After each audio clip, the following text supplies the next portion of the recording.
stripping, and end surgically removing the eggs.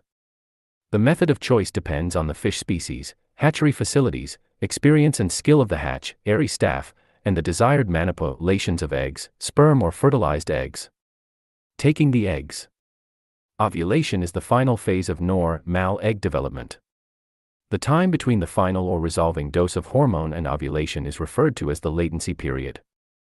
This is usually dependent on the species of fish, water temperature, and hormone preparation used. It is especially important to know the latency period when hand stripping or surgically removing the eggs.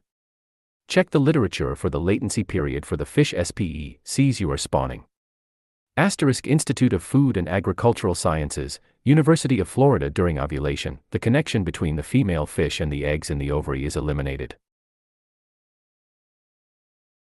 In warm water fishes, egg quality can deteriorate rapidly if eggs are not taken shortly after ovulation. They become overripe and can no longer be fertilized. In general, the eggs of tropical and subtropical species of fish become overripe more quickly than those that spawn at cooler water temperatures. The eggs of cold water species remain viable for several days after ovulation. Table 1 presents the reported maximum period between ovulation and the deterioration of egg quality for some species of fish commonly spawned by hormone injection. Tank spawning. Tank spawning is the simplest method for obtaining a hatchery spawn. Brood fish of both sexes are placed together in the spawn tank following injections. Brood fish should not be disturbed and subdued lighting is recommended. The female ovulates when she is physiologically ready. The males stimulate the female to release the eggs and fertilize the spawn. Better fertilization occurs if males are accustomed to the tank and have been injected with a preparatory dose of hormone several days prior to and again at the same time as the female. Males can be used for several tank spawns, week after week, until their milk flow diminishes. Unless the males are aggressive toward each other, it is advisable to put 2 or 3 males for each female in a tank to ensure fertilization. If the spawning tank is of sufficient size, more than one female may be spawned in the same tank. The presence of other individuals may help stimulate fish that are mass spawners. However, too many breeders in a small tank might be disruptive to the spawn process. A round tank is advantageous for species with non-sticky, floating or semi-buoyant eggs that spawn in a river or estuary. The circular flow simulates the current in which these fish naturally spawn. The vigorous swimming action of the female in the swift water current is believed to assist in emptying the ovaries. The eggs are carried with the drain water from the spawning tank to a screened collector, Figure 1. Eggs are then transferred to an incubator. Nest breeders and substrate spawners can also be tank spawned if suitable nesting sites or spawning material are provided. When tank spawning species that scatter sticky eggs, it is advisable to place spawning mats or brushes on the bottom of the tank. The eggs will attach to the substrate. Brood fish are removed from the tank after spawning, unless they provide parental care to the eggs. Fertilized eggs are usually incubated in the spawning tank.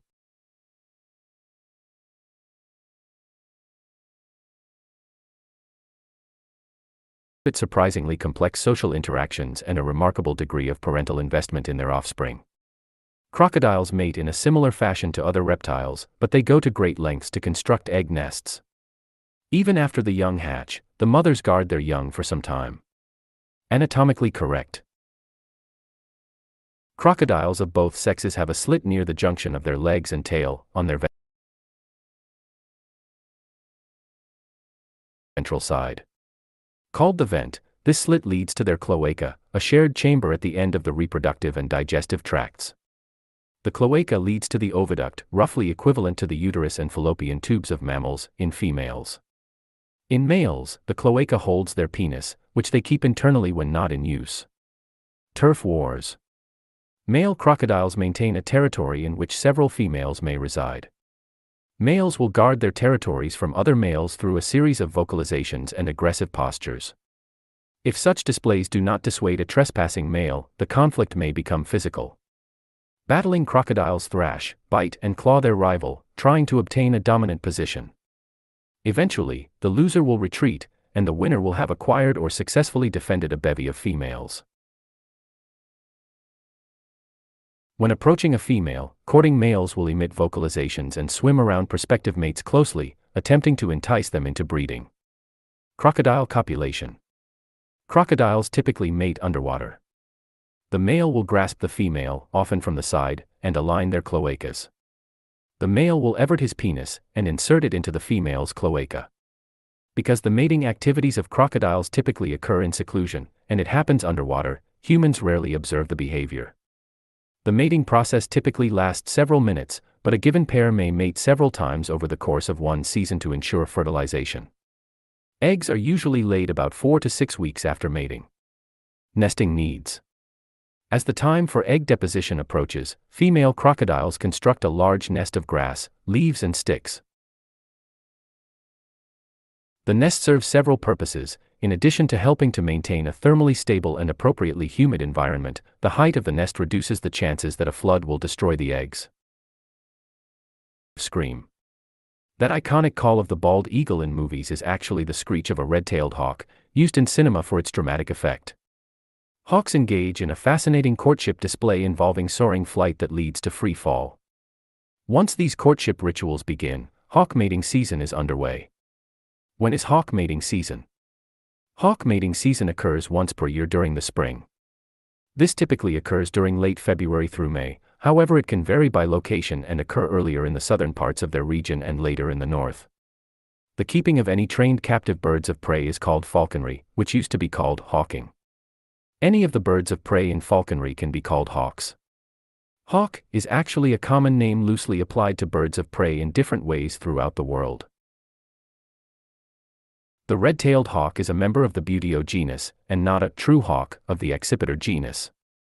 In North America, they are considered hawks and are the most common hawk and the most commonly observed raptor throughout their range. In this article, we'll explore the breeding season for red-tailed hawks and also consider the factors specific to other hawk species. Do hawks mate for life? Hawks are monogamous, meaning that they breed with one partner during a mating season. Many hawks mate for life if conditions allow for it, and red-tailed hawks are no exception. They're known to choose one partner and often remain paired throughout their lives. Hawks are generally solitary animals who only link up during breeding season. If they cannot find their mate for some reason, or one of the pairs dies, the remaining hawk will likely find a new mate. Although monogamy is the typical pattern for red-tailed hawks, it isn't the case for all hawk species, and a journal article in the Condor presents an example of 3 red-tailed hawks tending to one nest. The high-circling, aerial flights that occur during hawk mating season are rituals of courtship meant to strengthen existing bonds or to develop new ones. If you are lucky enough to observe this breathtaking display in action, you might notice the outspread wings of the pair in flight. During this mating ritual, they may be soaring high in tightening circles toward one another. The female may begin a pattern of undulating flight in which they will barrel roll away from the other and then fold wings into a dive, before opening into an ascent. The male might circle higher before diving down to meet their mate, who may roll over and display talons, facing the diver as he passes. Intricate patterns of rolls and light caresses of feathers in flight will lead to gripping each other's talons and free-falling through the air. Suddenly, they'll let go and spread their wings to soar apart and out of sight. Once paired, hawks will either build a new nest, or if their old one is still considered safe, they'll return to it and revamp it for the season. These nests are built over a period of 4 to 7 days out of 2 to 3 foot long branches arranged in tall piles that average 6.5 feet tall and 3 feet wide. The interior is lined with strips of bark, dry vegetation, and fresh leaves. Both partners participate in constructing the nest. They're secretive, and if disturbed during this process, they may abandon the site in favor of a more private location. Although it varies by location, nests are typically built up high in the crown of trees with an excellent view of the surrounding landscape below. In forests, they might nest near the tops of trees close to their trunks. In some areas, they may choose to nest on cliffs or take advantage of man-made structures like power line towers and window ledges. Red-tailed hawks lay 1 to 5 dull white to bluish-white eggs that are often irregularly spotted. These have an incubation period of 28 to 35 days. While the female does most of the work of incubating the eggs, the male will feed her. The female does much of the work caring for the young nestlings once they've hatched. Both parents may bring food back to the nest, but the female is normally the one to feed them. The young hawks fled at 44 to 46 days old. The parents will continue to provide food for their fledglings for 4 to 7 weeks. The young start to grow their flight capabilities and hunt on their own but may remain with their parents for up to 6 months.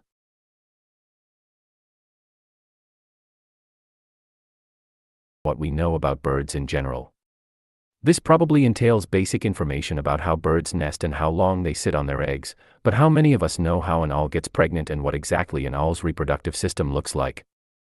In this article I will be diving into the wonderful world of the owl's reproductive system, and taking a look at what it means to be a male and a female owl ready to have some owlets.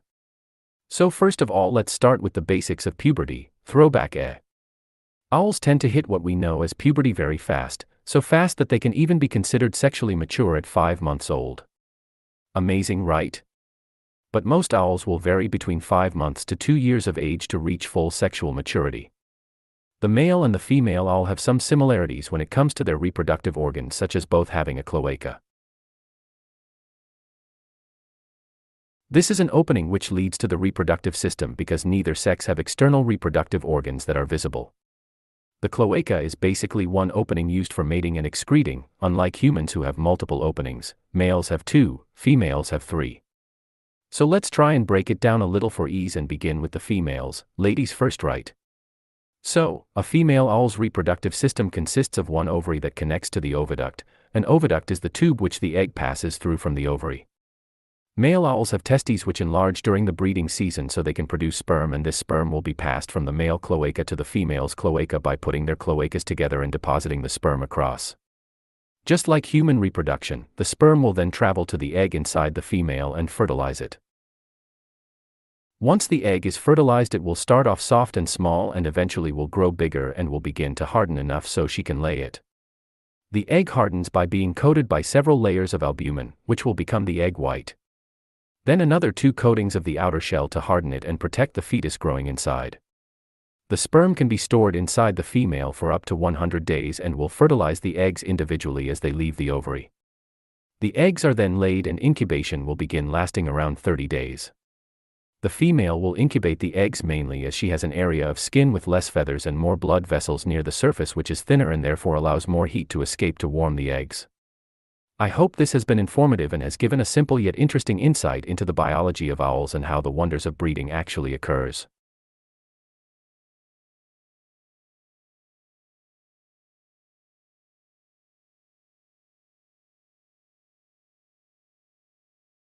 It can be quite confusing trying to understand how a hard egg is formed inside any bird and how this egg was fertilized, so I hope this has explained this process, albeit briefly.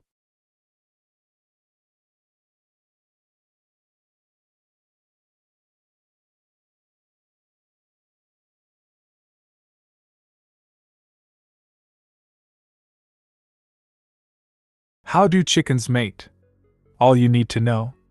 Cockerels dancing and chasing the girls around the yard are a sure sign that the warmer months are here. When the chickens mate, the games begin. Baby chicks are on the horizon. Although some of the antics that go on may seem amusing to us, mating is a severe occupation for your chickens. Only the strong would survive in the wild. This instinct drives so many behaviors. So, what exactly is involved in getting that egg fertilized? It's more complicated and devious than you might think. Sit back and delve into romancing the hen. Let's start with common rooster and hen mating behaviors before looking at the actual mechanics of mating. Chickens mate, rooster behavior. Roosters think about mating just about all year round. It's their job. They have to carry on the breed, so he must have as many chicks from his ladies as possible to continue the flock. The behaviors associated with mating and breeding really ramp up in the springtime, and you will see courtship behaviors much more frequently than in the cooler months. He will become very attentive to the girls, tidbitting them to get them interested in what he has to offer in the way of food. Tidbitting involves finding a special tasty morsel for the chosen hen. Then, he will call her over, indicating the special treat by bobbing his head, pecking at the treat, and clucking much like a mother hen. This behavior may not lead directly to mating at the time, but the hen will remember his attentiveness. He is creating an impression. Any other roosters that hang around in the hope of enticing some hens will be chased off, and if necessary, chest bumping and fighting may ensue. Usually, the submissive rooster will back off and run away to fight another day. The dominant roo will do everything he can to prevent the secondary males from mating with his flock. But at around 3 years old, a rooster starts to feel his age and may be challenged by younger and stronger birds. The secondary boys will resort to all sorts of tricks to lure a female into a tryst. Tidbitting, however, is by far the favorite and seems to work well. Another trick is the rooster dance. The rooster dance entails dropping one wing to the ground and shuffling around the hen he selected to mate with. The wing facing the hen will be dropped to the ground while he dances around her, showing his interest. After reaching the rear of the hen, he will try to hop aboard to mate with her. Some roosters don't bother with the whole courtship thing and get straight down to business. Once on top of the hen, he will begin treading. This helps him find his balance. He will also grab her comb or head and neck feathers to steady himself further. Don't be alarmed at the appearance of the mating process.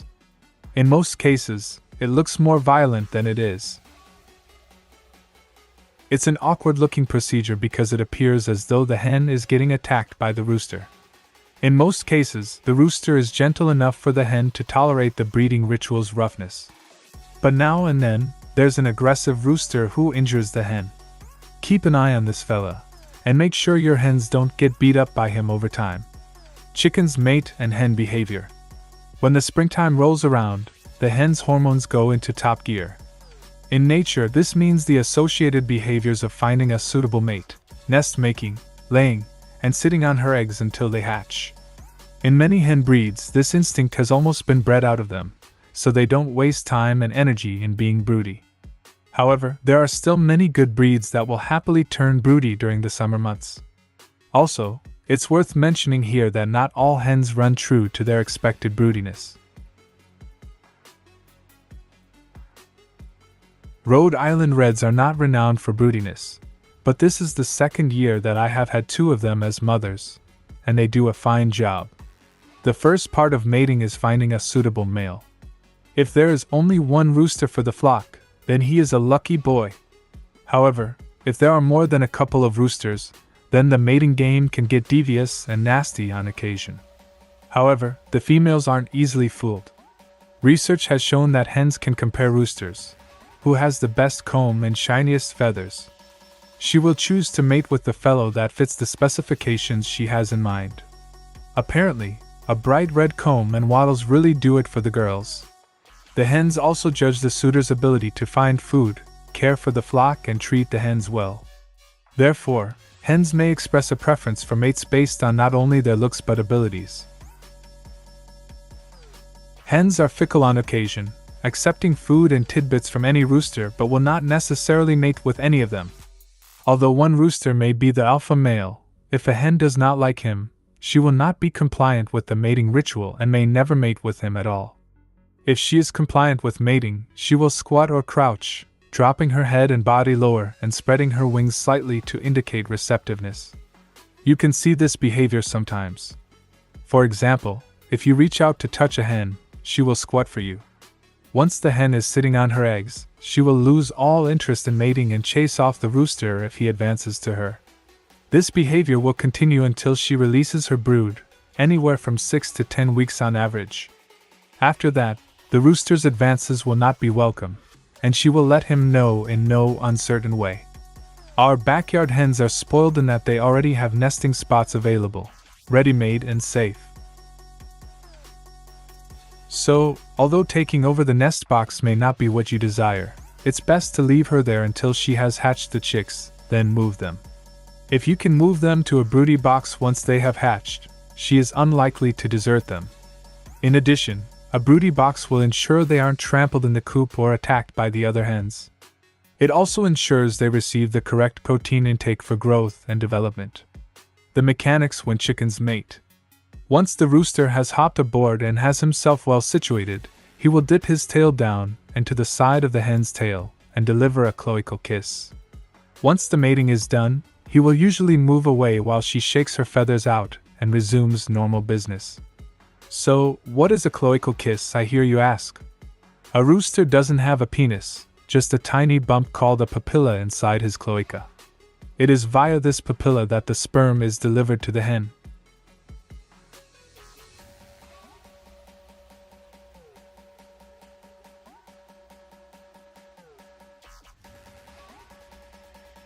A rooster may mate between 10 to 30 times per day, depending on his ability and enthusiasm. His sperm load is greater in the morning when he can deliver anywhere between 100 million, 5 billion sperm. That's an awful lot of little swimmers, but the mechanics of getting the sperm into the hen's cloaca are tricky. At the same time that the rooster delivers the sperm in the kiss, she must avert her cloaca/vents so that the sperm are directed up to the waiting eggs. Once inside the oviduct, the sperm will go on to fertilize the egg of the day. Sperm will also be collected in sperm pockets located within the walls of the oviduct. This stored sperm is viable for 4 to 5 days and is quite capable of fertilizing successive eggs. Common problems when chickens mate. Sometimes roosters can be a little rough on the ladies. However, the usual array of damage is thankfully minor, such as feather loss and breakage. Loss of feathers and red, irritated bald spots are a good indication that the hen is a favorite. Often, she will have a small bald area on the top of her head just behind the comb. This is where he will grab her feathers in his beak. The area that usually suffers the worst is the back, where his claws can rake over the feathers and skin, sometimes causing skin abrasions. Usually, these are fairly superficial and can be easily treated, but sometimes his claws can do significant damage to the skin, ripping it open and causing problems. I use a salve containing comfrey and plantain to soothe and heal reddened areas, but if there are open areas, the skin should be treated with antibiotic ointment as needed. If you notice your hens starting to get a little ragged over their backs, you can fit them with a saddle. These items certainly do save the hen some wear and tear on her exposed skin. A saddle is simply a barrier between the feathers and the rooster's talons. It is fitted under the wings to keep it in place. It certainly cuts down on damage to the hen's back from overly amorous roosters. The skin under the saddle should be checked and treated daily. It does get hot and moist under the saddle, a perfect environment for bacteria, lice, and mites to thrive in. If the damage is more severe with open wounds and bleeding, you will have to remove the hen from the flock for a while and treat the wounds with soap, water, and antibiotic ointment. Deeper wounds may need to be stitched, and in these cases, you should consult your veterinarian. If you cannot afford a vet, you can sometimes get the wound to close together using butterfly-type band-aids. Be very diligent about checking the wound for infection. With a rooster causing these types of injury on several hens, it may be best to lock him up until the girls heal. Then, when he is released, monitor his behavior. If he is consistently rough and causing damage, it might be time to think about another rooster. When chickens mate, there can be rooster attacks. Occasionally, if there are competing roosters, there may be some significant wounds inflicted among them. Combs can be ripped and will bleed profusely. You will need to catch and treat the victim. Usually, the pressure applied to the comb will stop the bleeding after several minutes. Using a small pad or tissue, pinch the damaged comb between your fingers firmly. You can also apply styptic powder to slow down the bleeding. Some folks use baking powder or cornstarch to do this. The damaged rooster will need to be separated until the damage has healed. Rooster attacks can happen during the mating process. This is rare but has been known to happen. Most often this happens when there aren't enough hens for the number of roosters in the flock. Most roosters are happy to share the same space if they each have enough hens of their own. The dynamics of dual flock farms can be challenging, especially during the spring, when breeding is at an all-time high. You'll see some roosters try to steal hens from a neighboring flock by doing his rooster dance and shuffling her around toward his current flock. With that being said, hens are pretty attached and loyal to their chosen rooster. Hens rarely change roosters. Fertilizing eggs. Another problem with mating that can occur is actually getting your chicken's eggs fertilized. Some of the fluffier breeds, such as Wyandottes and Orpingtons, can have difficulty collecting the sperm because of all that fluff. One quick and simple solution is to trim away much of the bum fluff so her cloaca is more accessible to the male. It doesn't look stunning, and if she's a show bird, she won't be on the stage anytime soon. But if you want baby chicks, this is the easy way to go. Summary on when chickens mate. As you can see, the trials and tribulations of barnyard mating are similar to the problems we all had as teenagers. Generally, the whole process goes smoothly without any interference from a keeper, but now and then, an overly amorous rooster can damage hens quite badly. Usually, it's the younger roosters and due to inexperience on their part. Some roosters will actually take a turn at sitting on the eggs while mama takes a bath and snack. But of course, he will still guard and care for the rest of his girls. If you have such a rooster, keep him. Good roosters are hard to find. Do you have any rooster tales that you would like to share with us? Let us know in the comments below. You know we love to hear from you.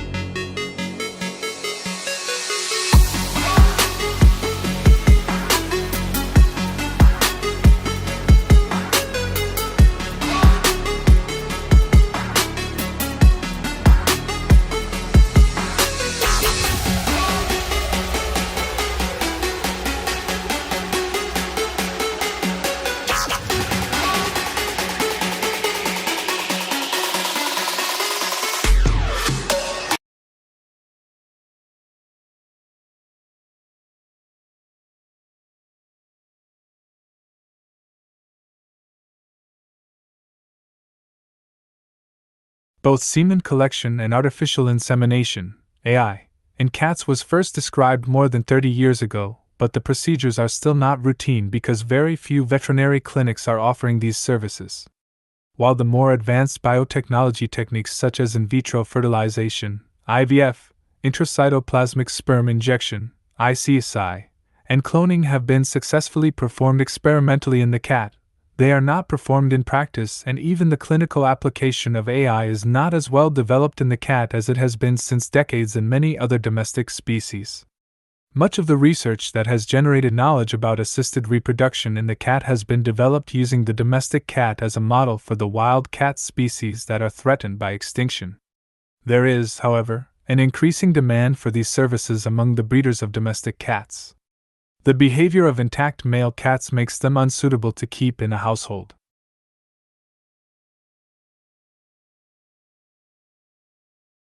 Consequently, the number of available stud cats is very small and many more females than males are used for breeding. This eventually has led to a small genetic variation in many breeds of cats.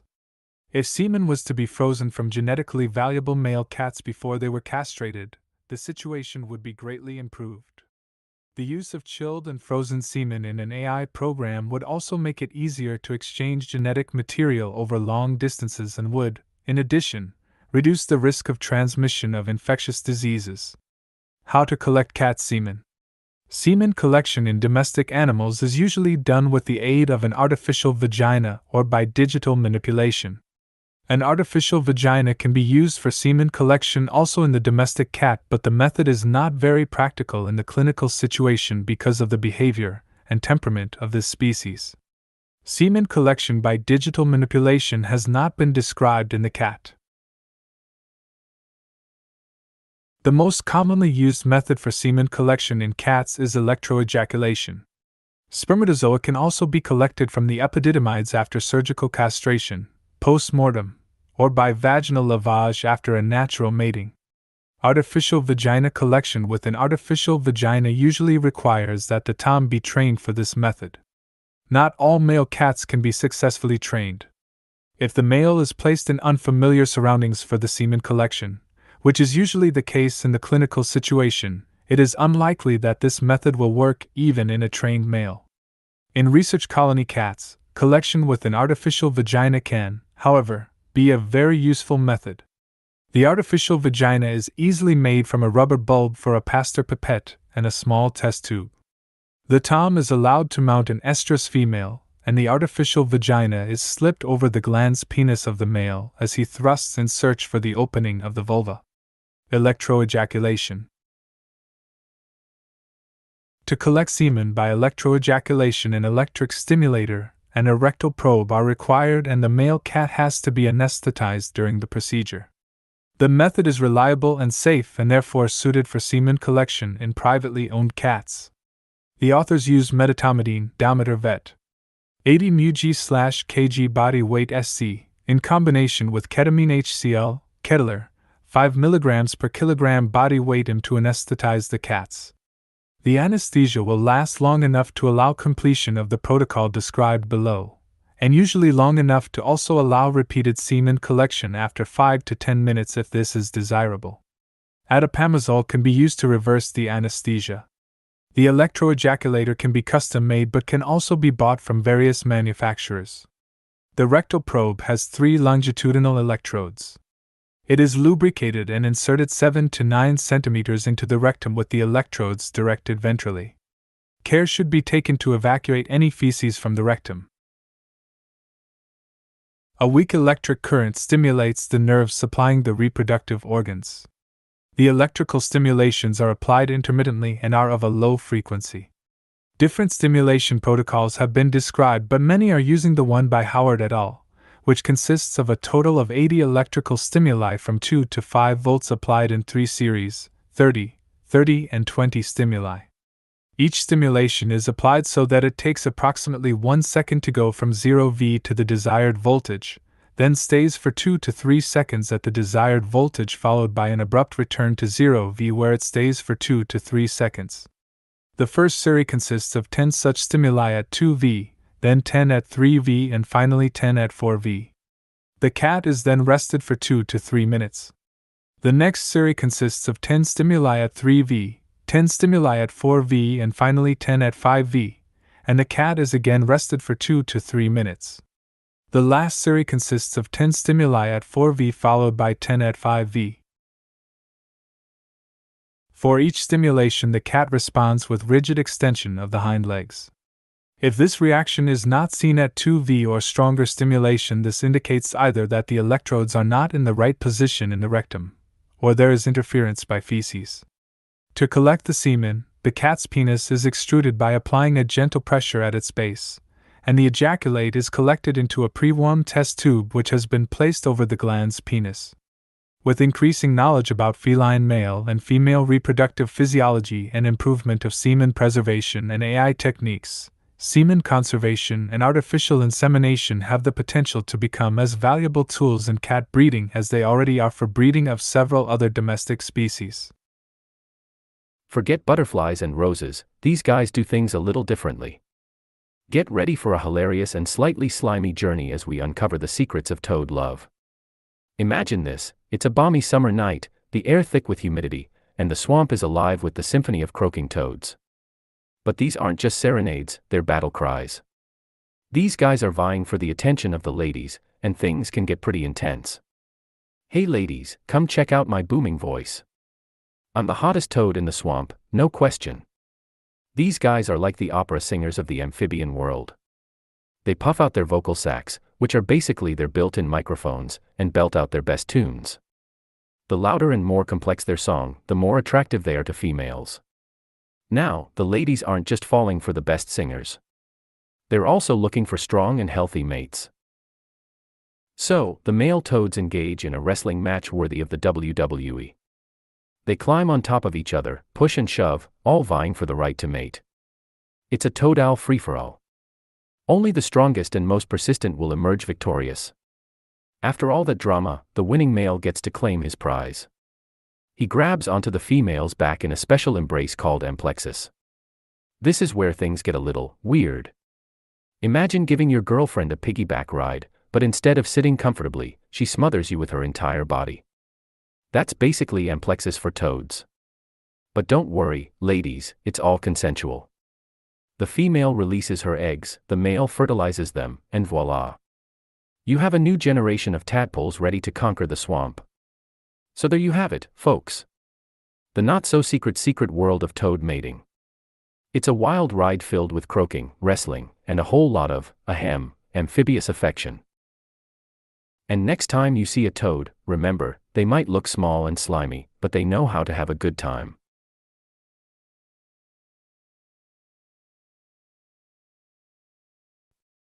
The standard dose per queen is of 8 to 10 L. Initially, collect an air space to separate semen from the saline column in the syringe. Avoid the viscous mucus, which separates easily from the more fluid semen. If resistance is felt, the tip is in the mucus and this will plug the tip. Keep the tip moist with saline to prevent drying, although avoid dilution of semen with excess saline. To collect semen from the next drone, expel a small drop of semen from the type onto the semen load of the next diverted endophallus and draw this into the syringe. Collect a drop of saline in the tip to make contact with the semen on the endophallus. For collection of each semen load, expel a drop of semen from the syringe to make contact. Avoid collecting air bubbles and avoid the underlying mucus layer. Draw the semen into the syringe, skimming this off the mucus layer. Repeat this process until the desired amount of semen is collected. The column of semen should be uniform in color and density. Maintain sanitary conditions. Contamination can be a major cause of queen mortality. Take care to avoid contamination of semen, critical instruments parts in your hands.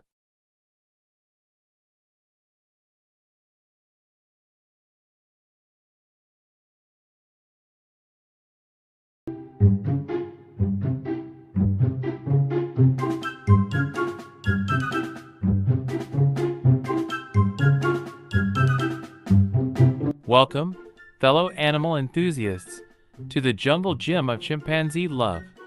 Today, we're venturing into the surprisingly unromantic world of chimpanzee mating, where things are more about power plays and quick encounters than candlelit dinners and rose petals. Before we swing into action, give this video a like below if you're ready for some laughs and unexpected facts about ape love. And if you haven't already, smash that subscribe button to join our troop of animal lovers. Forget Tinder and Bumble, chimps rely on their sense of smell to find a mate. The stronger the scent, the more desirable the chimp. It's like a natural cologne for these hairy jungle dwellers. Hey there, beautiful. I smell like the freshest bamboo leaves. Come sniff me. Yes, you heard right. Chimps use their powerful sense of smell to assess potential partners, and males, who are higher in dominance, often have the most potent aroma. But attracting attention isn't enough.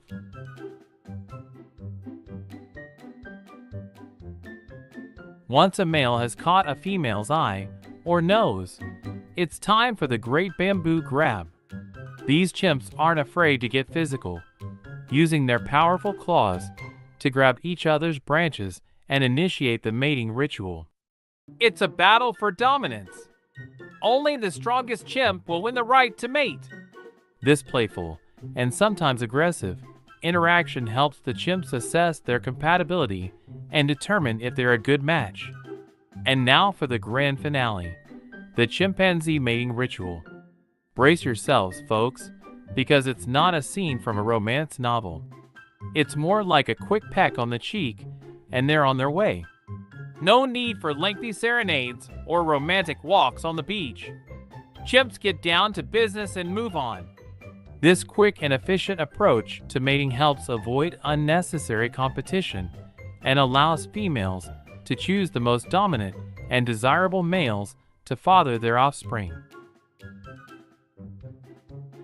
After a gestation period of about 8 months, the mama chimp gives birth to a single infant. This tiny, pink chimp clings to its mother's back for the next few years, learning everything it needs to know about life in the jungle. And so, the cycle of life continues for chimpanzees. From the bamboo-scented pursuits and playful grabs to the birth of a new chimp, it's a story of resilience, family, and the power of the jungle. So there you have it, folks. A glimpse into the hilarious and fascinating world of chimpanzee mating. It's a reminder that love can take many forms, even in the most unexpected places. Don't forget to subscribe to our channel for more wild animal adventures.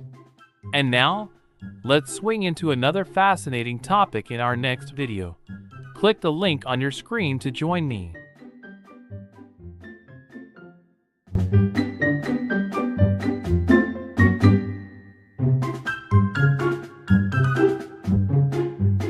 He tiger is a solid and unpredictable animal that inspires fear and admiration around the world. However, despite its power and splendor, it is not eternal. It is estimated that it can live up to 12 years in the wild, and 20 to 26 years in captivity. Like every animal, including humans, on this planet, it must reproduce to perpetuate its lineage. Today, we enter the intimacy of the feline to explain to you how this one takes place exactly. Sexually mature at the age of 3 years for females and 6 years for males, tigers usually solitary mate during estrus. When the female is in heat, it can last between 2 and 5 days to mate. The reproduction then leads to a gestation period of about 3 months. The reproduction of tigers. Tigers are not animals characterized by their sociability. The only social ties are those of a mother with her offspring. Males and females are polygamous and only meet during estrus. After mating, the two go their separate ways. Tiger mating habits show some differences between species, but some standard practices are present here. We will now look at estrus and mating itself. Tiger breeding periods. A female tiger may go into estrus when a female is receptive and able to conceive cubs every 3 to 9 weeks, and her receptivity lasts from 3 to 6 days. In tropical climates, females can go into heat throughout the year, although this is more common in the cooler months, November through April. In temperate regions, females go into estrus and mate only during the winter months. What might be called the mating season for these big cats can just as readily occur throughout the year as during certain times only. On the other hand, in tropical areas, mating is more frequent between November and April, while in temperate regions, they only breed during the winter. When the female is in heat, she moans and roars to signal her presence. She also makes various olfactory markings more frequently than usual. The mating of the tigers. Once close, the felines court each other in a rather unusual way, with biting and rubbing. When the female accepts the male, she assumes a sitting position with her front legs outstretched and her back legs flexed. Crouching over the female, the partner penetrates her and grabs her by the skin of the neck during ejaculation. At the end of the act, which lasts only a few seconds and can be repeated up to 30 times, the tigress aggressively turns around and tries to hit her mate before he rests. It is only at the end of the estrus that the male will look for another partner. The gestation of the tiger. After the reproduction comes to the gestation. This lasts between 93 and 114 days, the average being around 103 days. It is very difficult to identify a pregnant tigress because her belly only starts to grow in the last 10 to 12 days of her pregnancy. The tigress spends the last few days of her pregnancy looking for a safe place to give birth that provides enough cover to hide the newborns and easy prey for other animals or avoid infanticide from male tigers. The litter size is usually 2 or 3 cubs. It can go up to 7, which are born blind and helpless in a cave, an aperture or hidden in the tall grass. They are dependent on their mother during the first weeks of their life. The female establishes a stable social bond with her cubs that lasts until they become independent. Life cycle of the tiger. The estrus and the reproduction period are over. The cubs are born. It's time for the tigress to raise them to their independence. She must also teach them how to hunt and spot their prey. However, few tiger cubs survive to adulthood. Why? We'll see about that later. Life cycle of tiger cubs. For the first 8 weeks of their lives, they will stay hidden and protected in the cozy den their mother prepared before they were born.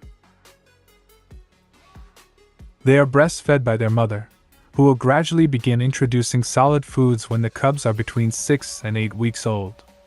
After 2 months, the young tigers will be allowed to venture out of the den. The next few months will be spent learning to hunt and live independently under the supervision of their mother. This is done through both observation and practice. By the time they are about 18 months old, they are usually equipped to hunt independently, but it is not until they are 2.5 years old that they finally take flight. On the other hand, many tiger cubs will never reach adulthood. Why do they never reach adulthood? Well, for different factors such as other predatory animals, floods, fires, and adult male tigers. Indeed, It happens frequently that male tigers coming to conquer their father's territory kills the cubs. They also do this to reactivate the estrus of the female and mate with her quickly. It is estimated that about 34% of tiger cubs die in their first year and 29% in their second.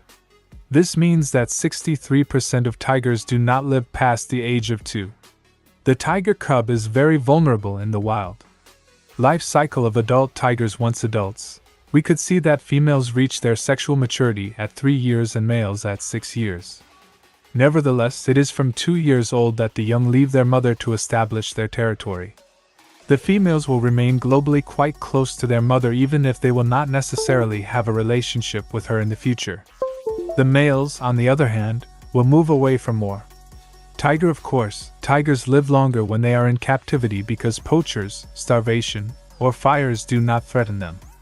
They can enjoy protection, medical assistance, and are even fed every day. So we know that tigers in captivity can live up to about 26 years.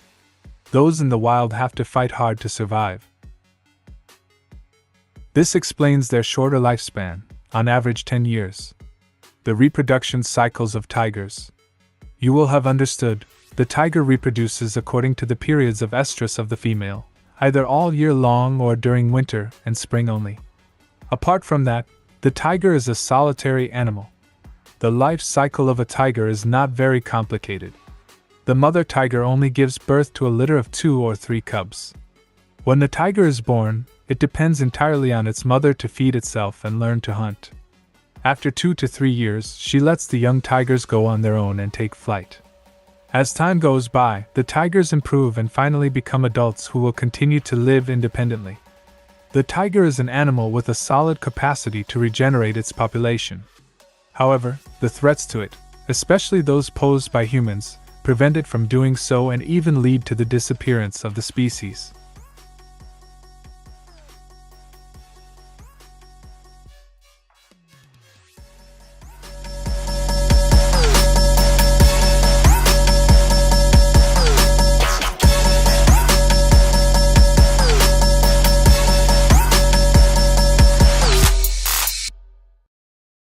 Once daily, once every 2D, and once every 3D for 24 consecutive days. 2. The total mean semen volume over a 24D period increased linearly and significantly from 2 to 15 to 9 by 40 milliliters as the frequency of collection increased from once every 3D to twice daily, but the average semen volume per collection decreased linearly and significantly from 1x07 to 0x78 milliliters. 3. The total number of spermatozoa produced by the drakes increased significantly as the collection frequency increased but became asymptotic at the higher frequencies. 4. Although twice daily collection gave the highest total semen volume, there was little difference between once daily and twice daily collection in the total yield of spermatozoa, 10x206 times 10 to the power of 9 versus 11x794 times 10 to the power of 9. It seems that daily collection was the most efficient for production of spermatozoa for artificial insemination during the period under study, through gestation and beyond. Luckily, we're here with all the tips you need for the best odds of success. Acquiring your breeding sheep. Buy a healthy ram with a good breeding history. The best way to purchase a good breeding ram is through a local livestock auction. Look over the rams in the pens, and check to make sure that rams you are interested in purchasing have large testicles, a good firm tail as that indicates a good sperm reserve, and no visible defects. Pick out 3 to 5 rams you'd like to bid on, so that you won't go home empty-handed if someone else buys your first choice ram. 1. It's perfectly normal to talk to the ram's owners and ask a few questions regarding their breeding history. For example, find out the average size of the ram's offspring, larger is better. Find out if the ram's father and grandfather have produced healthy offspring. If you're looking for a high-quality ram, ask the ram's owner or breeder if you can look over the animal's pedigree. When looking over the pedigree, confirm that the ram's pedigree covers at least 3 or 4 generations and contains few, or no, instances of inbreeding. Plan to spend $200 to $600 USD on high-quality rams at an auction. Write down the number of the ram you'd like to buy, and watch for it to come on the auction block. Make sure you have a fixed highest price in your head, and don't exceed that amount at the auction. If the first ram you'd like to purchase goes too high in price, move on to your second, third, or fourth choices. Once you've succeeded in buying a ram, speak to the former owner again. Ask if they offer any type of guarantee on the animal. For example, if the ram fails to produce offspring, reputable dealers may offer a partial refund. If you're purchasing more than one ram, make sure your rams are the same age. If you pair an older ram together with a younger ram, the older may beat the younger when they're competing for ewes. Purchase a healthy ewe with a good birthing history. When you're looking at ewes to purchase, physically inspect their bodies before bidding. Check for firm, healthy udders and a full set of teeth. Ewes should be of average weight for their breed, so avoid ewes that are obese or that are only skin and bones. 2. Due to the large number of sheep breeds, the average weight of ewes can widely vary. Mature breeding ewes can weigh from 100 to 240 pounds, 45 to 109 kilograms. 3. Talk to the breeder or owner before bidding on a ewe. Make sure that the ewe has never prolapsed when giving birth and has never rejected, refused to nurse, any of her previous lambs. Expect to spend $200 on fertile ewes at an auction. Ewes are generally cheaper than rams, since rams can impregnate multiple ewes in a single breeding cycle. A good ewe may sell for only $200 to $300 USD. 4. Exercise caution if a breeder is willing to sell a ewe for under $200. This may indicate that the ewe is in poor health or has prolapsed during previous births. Caring for and feeding your breeding sheep. Feed your ram a good, nutritious hay diet.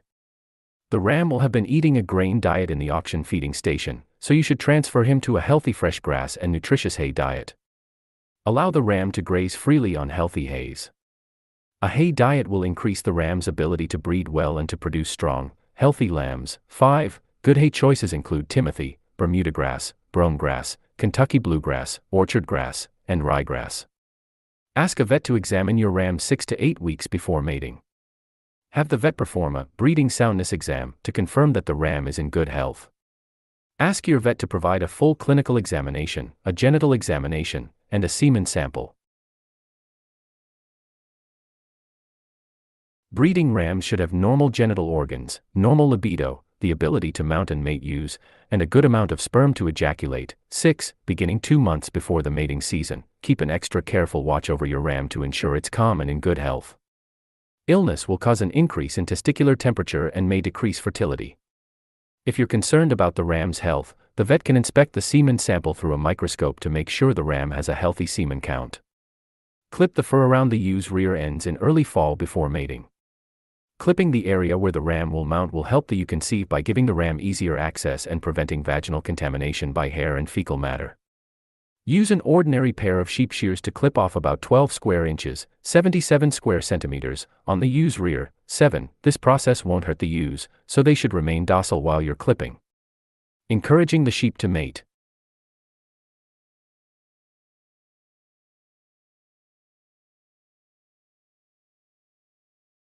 Breed the sheep in the early fall. Ewe's fertility is tied to the length of days, so the season in which you breed your ewes is important. Breeding is most successful in fall, when the length of the days decreases. Once the length of days has decreased, the ewes will enter heat every 16 or 17 days. Once the days begin to lengthen again, the sheep will enter heat less often and the breeding season will have passed. 8. So, if you live in the US or Canada, breed your sheep in either October or November. Watch for your ewes to show signs of heat when around a ram. The signs of heat are difficult to discern, and typically only show up when a ewe is near a ram. In this situation, the ewe will seek out a ram and stand still near him in order to be mounted. A ewe in heat will also nuzzle at a ram's belly and may wave her tail around vigorously. 9. Once the ewes are in heat, you're ready to begin mating the sheep. When the ewe urinates, the ram will sniff it, extend his leg, and curl his lip. When the ram curls his lip, this is called a flamen response. It's a sign that the ram has sniffed the female's urine and is interested in mating. If you have multiple ewes, many of them will come into heat at the same time. Make sure you separate the ewes in heat from the ones that aren't. Divide your ewes into 2 groups and put 1 ram with each group. If you have more than a single ram, separate the rams from one another. This is to prevent the rams from fighting in competition over the ewes. To prohibit fighting, you can separate the ewes into 2 groups and let 1 ram have each group. Once the ram and ewes have been introduced, they'll begin to exhibit mating behaviors. 10. If you don't have enough ewes to divide, it's alright to leave the sheep all in a single group. Likewise, if you only have one ram, leave all of the sheep in one group. Give the rams and ewes a few weeks together to mate. Mating doesn't always occur in the first couple of days that the rams and ewes are together. Eventually, the rams will start to mount the ewes because the ewes are in heat and will be exuding a mating hormone. If the ewe is receptive, she will stand for mating. In most cases, a ewe will become pregnant after she's mated 2 or 3 times. 11. A ram may find a single ewe that he prefers and will mate her exclusively. Inspect the ewe's belly for signs of growth once a ram and ewe have mated. Usually during the first 4 months of pregnancy, you'll notice the ewe's belly expanding to a large size. You'll also notice that her udders become larger as they begin to fill with milk. You can ask a veterinarian to give your ewes ultrasounds to confirm whether or not they are pregnant. 12. Also pay attention to the ewe's appetite. If she begins to eat an increasing amount of food, she's most likely pregnant. Depending on the breed of sheep, the udder size will vary. Altering the diet of pregnant and lactating ewes. Give the pregnant ewes a healthy diet of high-quality hay grass. Keep your pregnant ewes on hay grass in the early and middle portions of their gestation period. Each day, give every ewe 3.5 to 4 pounds, 1.6 to 1.8 kilograms, of hay grass. 13. This grass will contain plenty of nutrients to sustain the developing lambs. Good hay grasses include orchard grass, reed canary grass, and tall fescue. 14. You can purchase both hay grasses and legumes at a local feed store. On average, hay bales cost between $1 to $10 USD. The average gestation period lasts from 142 to 152 days. So plan on roughly a 5-month pregnancy.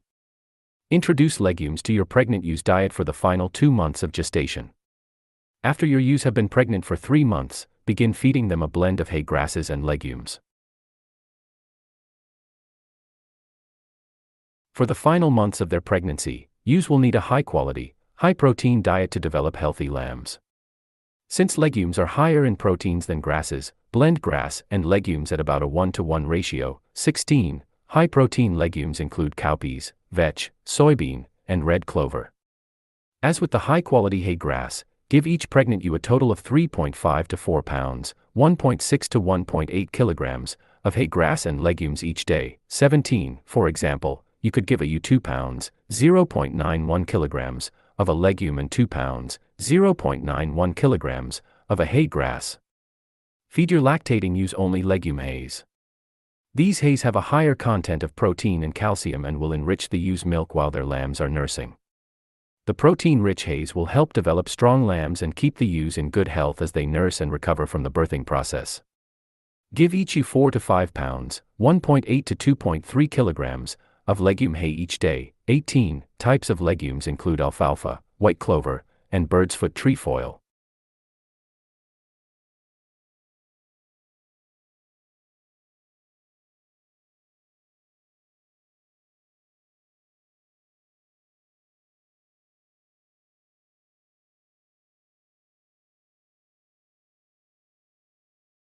If you're new to dog breeding, you might be concerned the first time you see canines mate. They seem to have a hard time detaching from one another after they do the deed. Why do dogs get stuck while mating? It's called a copulatory tie, and don't worry, it's perfectly normal. Watch more to find out why it happens, what it means, and if you should intervene. Dogs get stuck together as the final step in their mating process. It's something that nearly all canines do, including wolves and foxes. During intercourse, a part of the male dog's penis called the bulbis glandis swells and prevents him from pulling out. Essentially, the pair are locked together until the swelling subsides. Unlike cats who are fertile every 21 days, dogs only come into heat twice a year. From an evolutionary perspective, the copulatory tie helps them make the most of every opportunity to produce offspring. Marty Greer, DVM, author of Canine Reproduction and Neonatology and co-owner of Veterinary Village in Lomira, Wisconsin, says, "It improves the likelihood that semen reaches the eggs by pushing it forward and acting as a plug to keep semen inside the female." How long do dogs stay stuck together after breeding? Dogs remain stuck together at the end stage of mating for 5 to 45 minutes, says Greer. The male dog dismounts and ends up rear to rear with the female. Dogs new to mating may experience a bit of anxiety at being locked together, but it's a natural process. Help your dog to remain calm and stand still until the two can safely separate. This will occur on its own once the male dog's arousal subsides. Does getting stuck mean the female dog is pregnant? The longer dogs are stuck together in a copulatory tie, the greater the chance that the semen will reach the eggs. But pregnancy in dogs is never guaranteed, Greer says. Just like in people, not every mating is successful. According to the American Kennel Club, a veterinarian can determine if your dog is pregnant with an exam or an ultrasound around 25 days after mating. You may also see signs of pregnancy about 3 weeks after mating, such as greater appetite and weight gain, swollen belly, larger and darker nipples, vomiting, and reduced appetite. If you're worried your dog has accidentally become pregnant, reach out to your veterinarian as early as possible to discuss options. Can neutered dogs still get stuck? It's rare, but not impossible for a neutered dog to get stuck when pairing up with a female. It's more likely if your dog is recently neutered. That's because he may still have higher testosterone levels than he will later on, says Greer. Testosterone increases a dog's sex drive and affects the swelling of the bulbous glandes. However, even with less of the hormone, your dog can still become aroused, have intercourse, and end with a copulatory tie. What to do when dogs get stuck while mating? You might be tempted to try to separate dogs when they're stuck in a copulatory tie during mating. But hold up. Pulling dogs apart can seriously injure them, and doing so won't stop a pregnancy from occurring. Instead, encourage your dog to remain calm. Although watching dogs in this awkward position may be agonizing for you, it's simply a part of canine mating. To prevent unwanted pregnancies, keep male dogs away from fertile female dogs so mating doesn't take place. A female is potentially fertile 4 weeks after the start of her heat cycle. Notes Greer. When the bloody discharge dissipates, that's when she's most fertile. But do remember that keeping a male dog from a female that's in heat can be difficult, very difficult sometimes. Dogs on the scent of a mating-ready female have been known to knock down people and break through doors and crates. The only foolproof way of avoiding pregnancy is to spay or neuter your dog. Seeing your dog stuck during mating may be hard to watch, but it's not harmful. In fact, if you're looking to breed your pooch, a copulatory tie is a positive sign, one that might mean that some furry bundles of joy are on the way soon.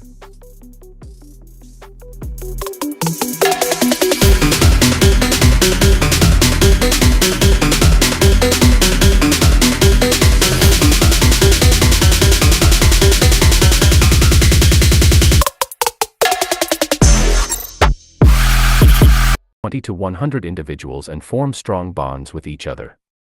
Mating rituals between dolphins are very complex and involve several different behaviors.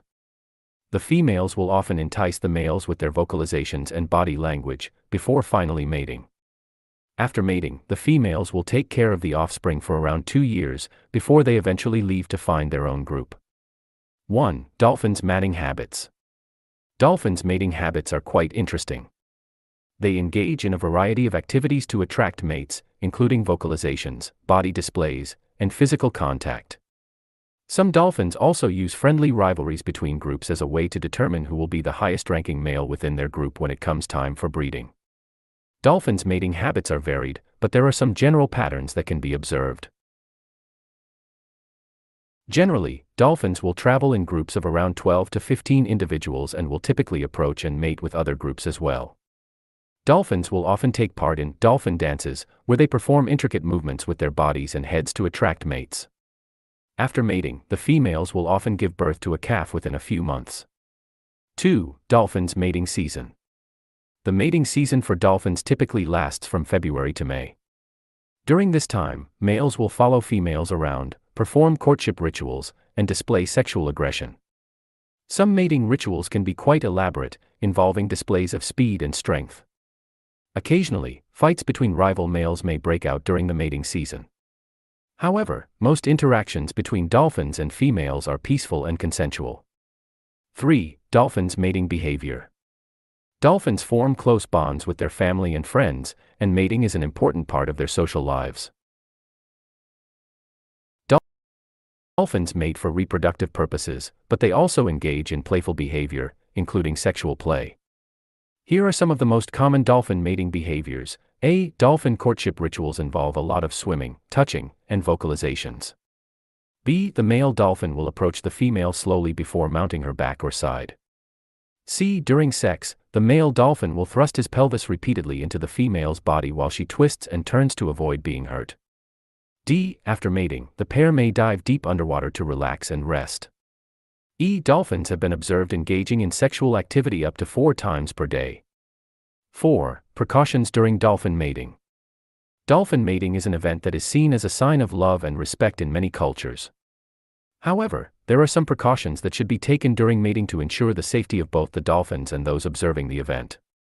When witnessing dolphin mating, it is important to keep a safe distance from the animals. Never approach them closer than 10 feet, 3 meters. Additionally, do not throw anything into the water to attract the dolphins. This can create dangerous situations for both humans and dolphins. If you must take photos or videos of the dolphins during mating, make sure that you stay away from their reproductive organs and do not disturb them while they are mating. 5. The dangers of dolphin mating. Dolphin mating is a highly ritualized event that can be dangerous for both the dolphins and their partners. Dolphins often engage in sexual activity in close proximity to other dolphins, which can create dangerous conflicts. These conflicts can result in injuries and even death for both parties. Additionally, dolphin mating is also known to cause stress and displacement of marine life within the area. All these dangers make dolphin mating one of the riskiest activities that animals can engage in. 6. Dolphins mating facts. Here are some facts on dolphins mating. Dolphins mate for life and typically stay with their partner for the rest of their lives. They greet each other with a ceremonial bow before mating. Dolphins often engage in tail slapping, which is an act of sexual arousal. Females usually mate with multiple males in order to choose the best one. The gestation period for a dolphin is around 12 months and they give birth to a single calf. 7. Dolphins mating whales. Dolphins and whales are two of the most interesting animals in the world. They have a long history of interacting, with both species benefiting from the relationship. Dolphins and whales are known to mate for reproduction, but their mating habits go far beyond that. These animals engage in all sorts of interesting behaviors during mating season, some of which we still don't fully understand. Here are 8 fascinating facts about dolphin and whale mating rituals. A. Dolphins and whales are two of the most common species of marine mammals. B. Dolphins and whales have been known to engage in sexual activities with each other, including mating with one another's genitalia. C. Some dolphin mating rituals involve swimming in tight circles around each other for an extended period of time. D. The pairing of dolphins and whales is not always successful, as some couples produce no offspring at all. E. The coupling between dolphins and whales is not new, however, the process of mating has evolved over time. F. Some scientists theorize that the mating ritual between dolphins and whales may have begun as a way to avoid being eaten by larger predators, such as sharks. G. The pairing of dolphins and whales is often seen as a sign of friendship and cooperation since both species rely on each other for survival. H. While this sexual relationship between dolphins and whales is often seen as unusual, it is quite common in the animal kingdom.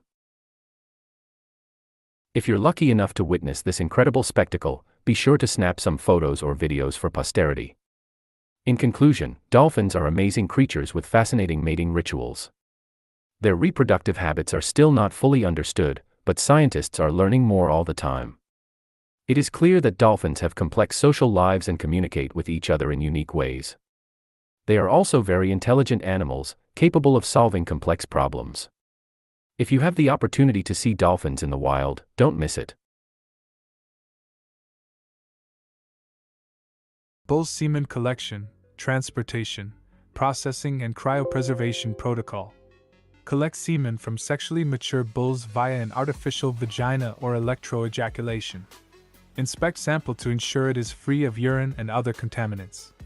Determine the sperm concentration and motility using spectrophotometry and a Hamilton-Thorne motility analyzer, Beverly, Massachusetts, respectively. at least 5 fields of analysis and 500 sperm, or microscopy and a hemocytometer. Add antibiotics per the National Association of Animal Breeders, NAB, Certified Semen Services Standards. The antibiotics are added to the neat semen and both cryopreservation media. Consult the NAB website for the timely information regarding the appropriate antibiotics and dosages. Dilute the samples in a 15 or 50 ml tube to 120 by 106 sperms/ml with 37 degrees Celsius tris egg yolk A, TCA. See recipe below. If the samples will be transported overnight, then, after dilution with TCA, they are placed in a 37 degrees Celsius water jacket and cooled to 5 degrees Celsius over 2 hours in a refrigerator, packaged in an impact shipper. See transportation section below, shipped to the National Animal Germplasm Program Laboratory.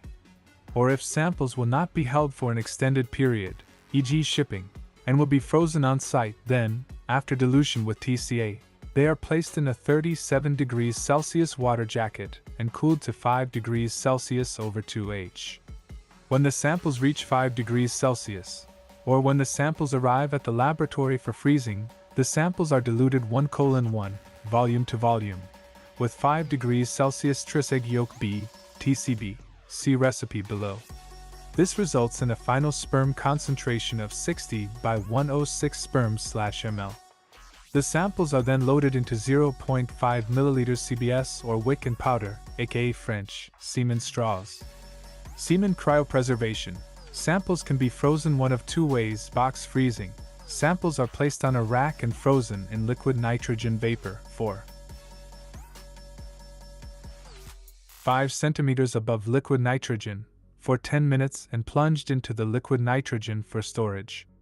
Programmable freezer. Digicool UJ400, IMV Corporation, Minneapolis, Minnesota, with the following curve: 5 degrees Celsius to minus 10 degrees Celsius at 5 degrees Celsius per minute, minus 10 degrees Celsius to minus 110 degrees Celsius at 40 degrees Celsius per minute, minus 110 degrees Celsius to minus 140 degrees Celsius at 20 degrees Celsius per minute, and then plunged into liquid nitrogen for storage. Thawing. Thaw samples for 30 seconds in a 37 degrees Celsius water bath and evaluate motility, as described previously. Artificial insemination. Following estrus synchronization, single semen straws are used per insemination. Either single or double, 2 inseminations per estrus, inseminations may be performed. Recipes. Preferred semen cryopreservation media recipe from Purdy and Graham, 2004. Tris egg yolk A, TCA 200 mm tris, 65 mm citric acid monohydrate, 55 mm glucose tris egg yolk B, TCB TCA with 14% glycerol by volume. Both solutions can be frozen in aliquots and then thawed and used as described.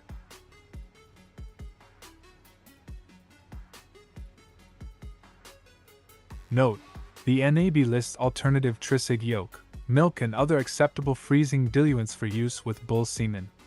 However, if holding/shipping the samples is necessary, then the use of the milk and other diluents is discouraged because the post-thaw quality will be diminished. References: Reference P. H. Purdy and J. K. Graham. 2004. Effect of cholesterol-loaded cyclodextrin on the cryosurvival of bull sperm. Cryobiology 48:36-45.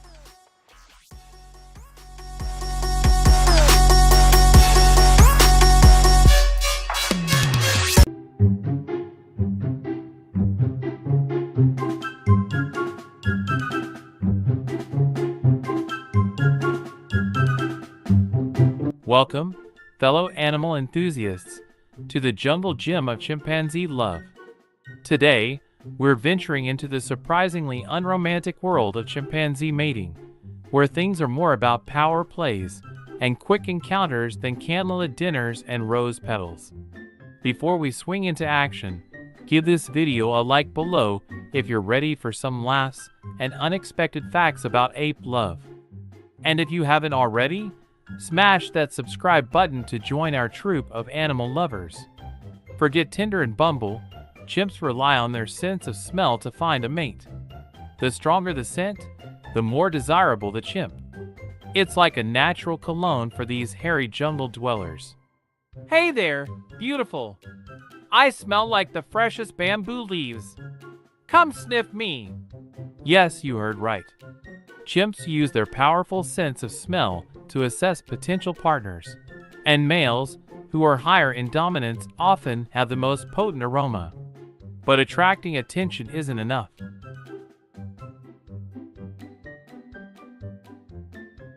Once a male has caught a female's eye or nose, it's time for the great bamboo grab.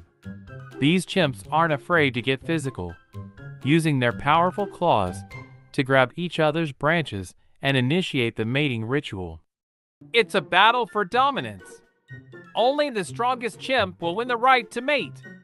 This playful, and sometimes aggressive, interaction helps the chimps assess their compatibility and determine if they're a good match. And now for the grand finale, the chimpanzee mating ritual. Brace yourselves, folks, because it's not a scene from a romance novel. It's more like a quick peck on the cheek, and they're on their way. No need for lengthy serenades or romantic walks on the beach. Chimps get down to business and move on. This quick and efficient approach to mating helps avoid unnecessary competition and allows females to choose the most dominant and desirable males to father their offspring. After a gestation period of about 8 months, the mama chimp gives birth to a single infant. This tiny, pink chimp clings to its mother's back for the next few years, learning everything it needs to know about life in the jungle. And so, the cycle of life continues for chimpanzees. From the bamboo-scented pursuits and playful grabs to the birth of a new chimp, it's a story of resilience, family, and the power of the jungle. So there you have it, folks. A glimpse into the hilarious and fascinating world of chimpanzee mating. It's a reminder that love can take many forms, even in the most unexpected places. Don't forget to subscribe to our channel for more wild animal adventures. And now, let's swing into another fascinating topic in our next video. Click the link on your screen to join me.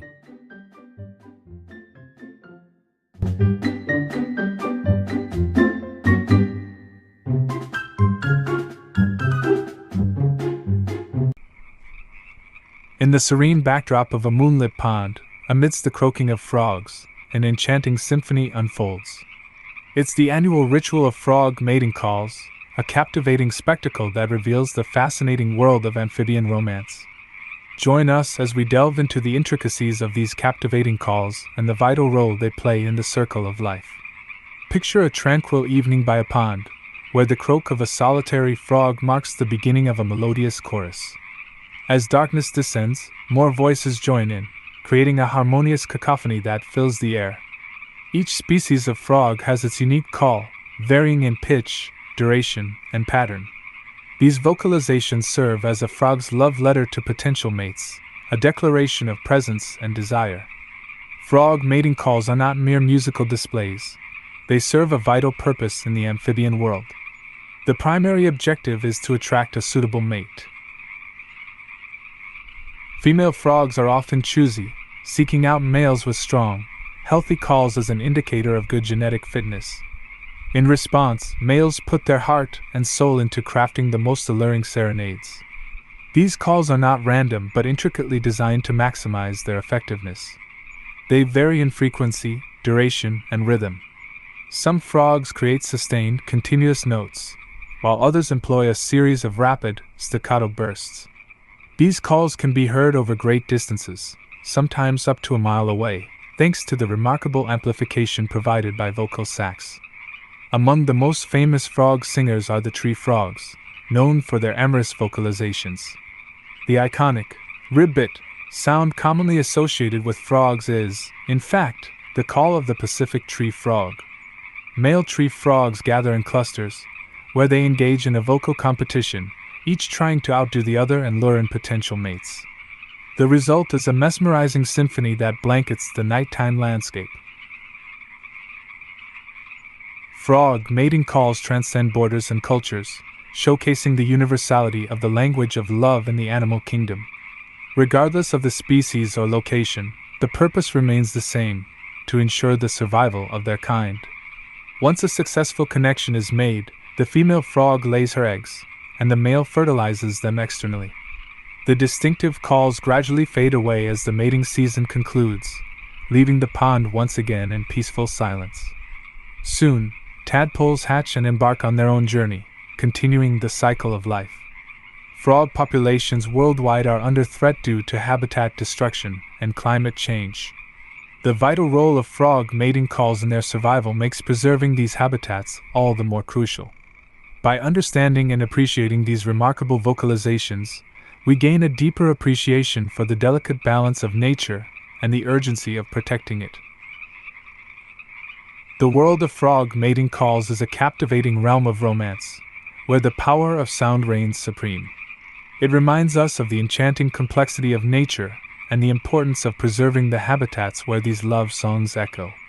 So, the next time you hear the melodious croak of a frog on a tranquil evening, take a moment to appreciate the hidden world of love and life that surrounds us.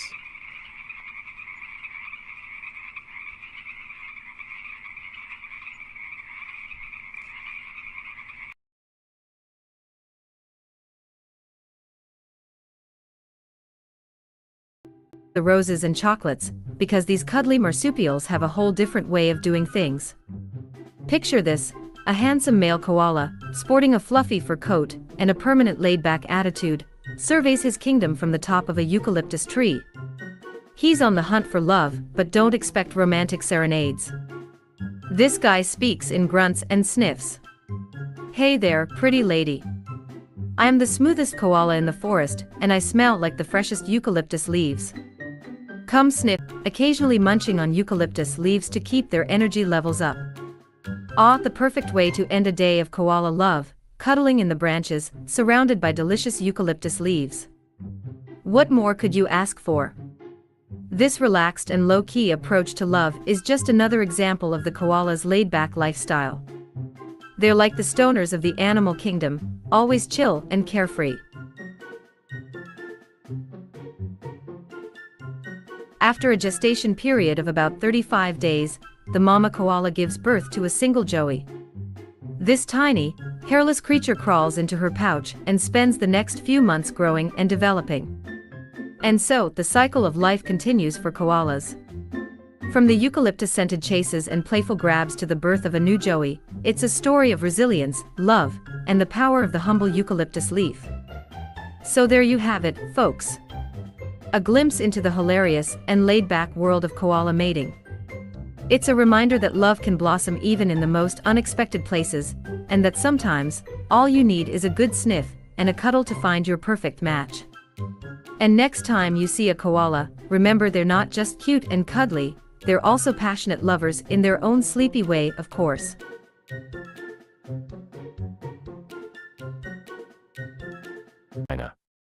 Basically, it is a two-step procedure: first, collecting semen from the male, and second, inseminating the semen into the female. Artificial insemination was first practiced in America during the 1920s and then used widely in Australia with the introduction of laying cages during late 1950s. AI is the method of choice for the geneticist for maintaining the pedigreed mating. Broad-breasted turkey was produced by genetic selection, which is physically incapable of natural mating, so in such birds AI is the only way of mating. AI is done to minimize the size of male flock in guinea fowl, as in guinea fowl 1 male is used for 2-3 female. Some of the advantages of artificial insemination in the poultry are: 1. Increased mating ratio. Normally 1 cockerel can mate to 6 to 10 hens. With artificial insemination this ratio could be increased 4-fold. 2. Older males having outstanding performance can be used for several generations, whereas under natural mating their useful life is limited. 3. Valuable male birds having the leg injury can still be used for artificial insemination. 4. Elimination of preferential mating. When there is poor fertility caused by preferential mating, it can be eliminated. 5. Successful crossbreeding. although crossbreeding is very successful under natural conditions, but sometimes there is a kind of color discrimination, as some hens will not mate with a male of a different color unless they have been reared together. In such condition, AI helps in successful crossbreeding. Artificial insemination. Day-old male parent chicks are supplied dubbed and detoed. Males are reared separately from 0 to 21 weeks of age. Start with 12% males in case of natural mating and 8% in case of artificial insemination. At the beginning of the breeding season, 22 weeks, introduce 8 males per 100 females. Replace weak, lame, and sick males promptly. In case of AI, maintain at least 5% males, which can yield about 0.5 milliliters neat semen per ejaculate with not less than 60% motility. Inseminate females once in 5 days, with 0.03 to 0.05 milliliters of neat semen, within 30 minutes after collection.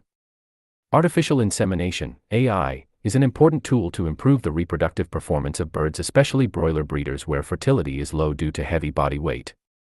Even though AI is well-developed technique in cattle, is not so well developed in poultry because no standard technique is available to store poultry semen for a long period. The techniques available at present permits to collect semen and use it for insemination immediately with or without dilution using semen diluent S at 1:2 ratios. Semen collected from one cock is sufficient for inseminating 5 to 10 hens depending upon the semen volume and sperm concentration. At farms, where AI is practiced, the males are kept separately in individual cages where sufficient space is available for movement of the birds. There should be a team of workers to associate collection and insemination of semen. Frequent changes of personnel in the team may affect the normal behavior of birds. Rough handling should be avoided, if not it may develop fear reaction, which affects the semen volume during ejaculation. Characteristics of poultry semen.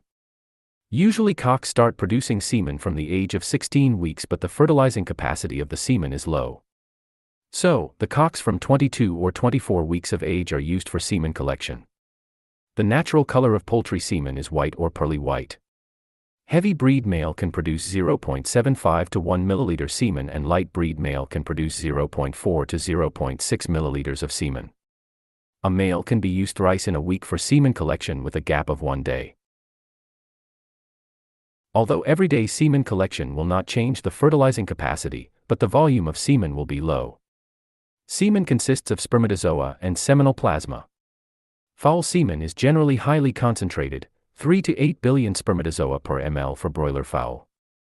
This is due to the presence of limited amount of seminal plasma since the accessory reproductive organs are absent in avian species. The seminal plasma is derived from the testes and excurrent ducts. At the time of ejaculation, a lymph-like fluid, also known as transparent fluid, of cloacal origin may be added to the semen in varying amounts. The addition of transparent fluid to semen at the time of ejaculation acts as an activating medium for the previously non-motile spermatozoa, thus ensuring their transport from the site of deposition to the sites of sperm storage tubules in the uterovaginal junction of the hen's oviduct. Equipments needed for A.I. Small glass funnel with stem plugged with wax. Inseminating syringe. Wide-mouthed glass vial. Small Pyrex semen cup. Large flask to hold water at 180 C to 200 C range for short time holding of semen. Steps in artificial insemination. AI in poultry is a 3-step procedure involving semen collection, semen dilution, and insemination.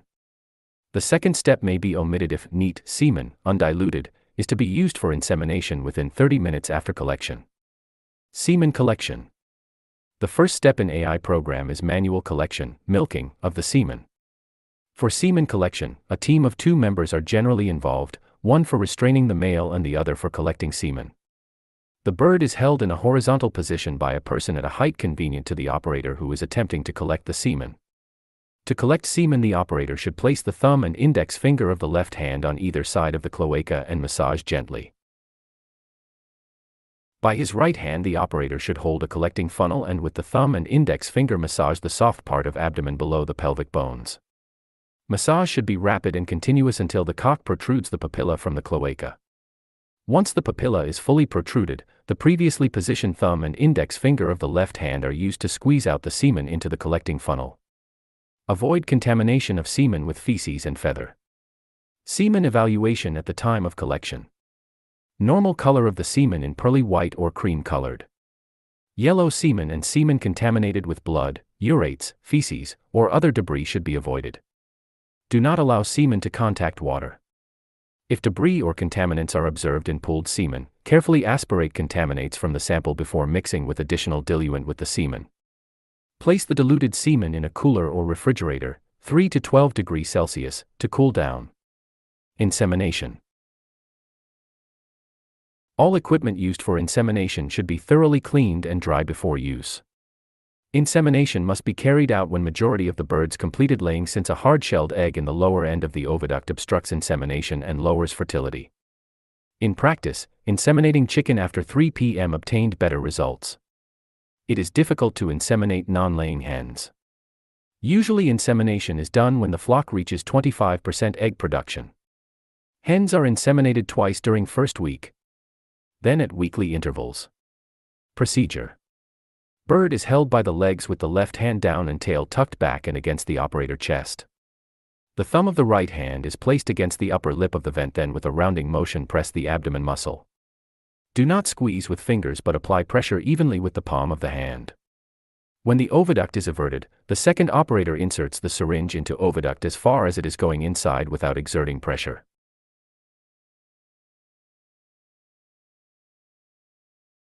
The insemination apparatus is introduced into the vagina about 1 inch and semen is deposited at the junction of vagina and uterus. Dose and frequency of insemination. Chicken, 0.05 milliliters, once in a week. It has been observed that the males produce more semen of good quality during morning and females produce more fertile eggs when inseminated around 9 p.m. The benefits of AI for broilers would include the following. The male-female ratio would be increased from 1:10 for natural mating to 1:25 with AI. With fewer males needed, there would be greater selection pressure on the male traits of economic importance and subsequently greater genetic advancement per generation. It may happen that sometime in the future, research addressing poultry sperm biology and the cellular and molecular basis of oviductal spermatozoa transport, selection, and storage will lead to the following innovations in poultry AI technology. Insemination intervals increased to 10 to 14 days, versus 7 days, with fewer sperm per insemination. In vitro sperm storage for 24 to 36 H at ambient temperature with minimal loss of sperm viability.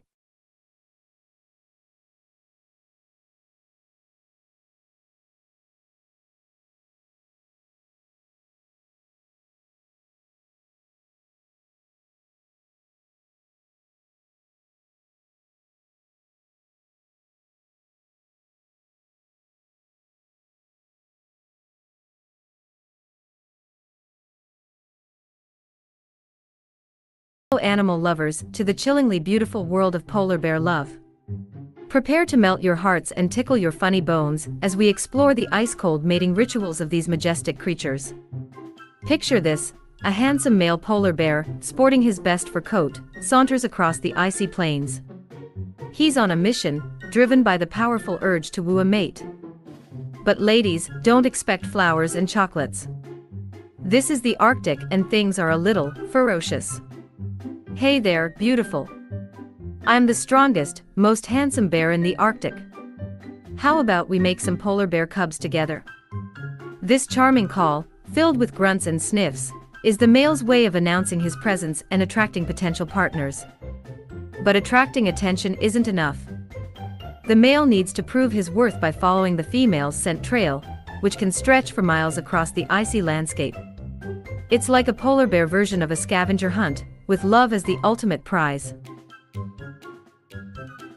The scent is strong. I will find you, my love, even if it takes me to the ends of the earth. This tireless pursuit showcases the male's stamina and determination, qualities that are highly valued by females seeking a strong mate. After a long journey, the male finally catches up to the female. It's time for the grand finale, the polar bear tango. This isn't your typical ballroom dance, though. It's a playful but sometimes fierce display of affection, involving sniffing, nuzzling, and even some playful sparring. Come on, baby, let's get this polar bear party started. This playful interaction helps the two bears get to know each other and assess their compatibility. After a successful mating, the female polar bear embarks on a fascinating journey. She builds a snow den, where she will spend the entire winter pregnant and give birth to her cubs. These tiny furballs will stay with their mother for several years, learning the essential skills of survival in the Arctic. And so, the cycle of life continues for polar bears. From the icy chases and playful dances to the birth of new cubs, it's a story of resilience, love, and the incredible power of nature. So there you have it, folks. A glimpse into the hilarious and heartwarming world of polar bear mating. It's a reminder that love can blossom even in the most extreme environments, proving that these majestic creatures have hearts as big as their appetites for seals. And next time you see a polar bear, remember, behind their fierce exterior, they're just like us.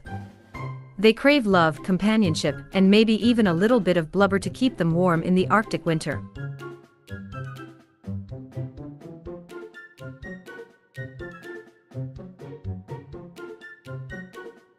We're diving into the celebration of love, turtle mating. It's time to put our misconceptions aside and learn some fascinating facts about how these shelled creatures keep their species going. Picture this: a peaceful pond, the sun warming the water, and a pair of turtles locked in a romantic gaze. What are they doing? Well, they're not exactly sipping tea and discussing philosophy. They're getting ready to get down and dirty. Don't be fooled by their slow and steady demeanor. These guys know how to have a good time. The male kicks things off with a courtship dance that would put Michael Jackson to shame. He bobs his head, extends his claws, and even emits unique vocalizations to impress his lady love. "Oh baby, you make my shell tingle." The female, ever the discerning one, watches the male's display with a critical eye. She's looking for a strong, healthy partner who can provide for her and her future hatchlings. If the female is impressed, she'll allow the male to mount her in a position called ampelxus. This unique embrace can last for hours, even days, as the male fertilizes the female's eggs. Now, you might be thinking, how do they even do it with all those shells in the way? Well, nature has its ways. Male turtles have a special organ that extends from their cloaca, allowing them to reach the female's eggs. After a successful mating, the female will lay her eggs in a carefully chosen location, often digging a nest in the sand.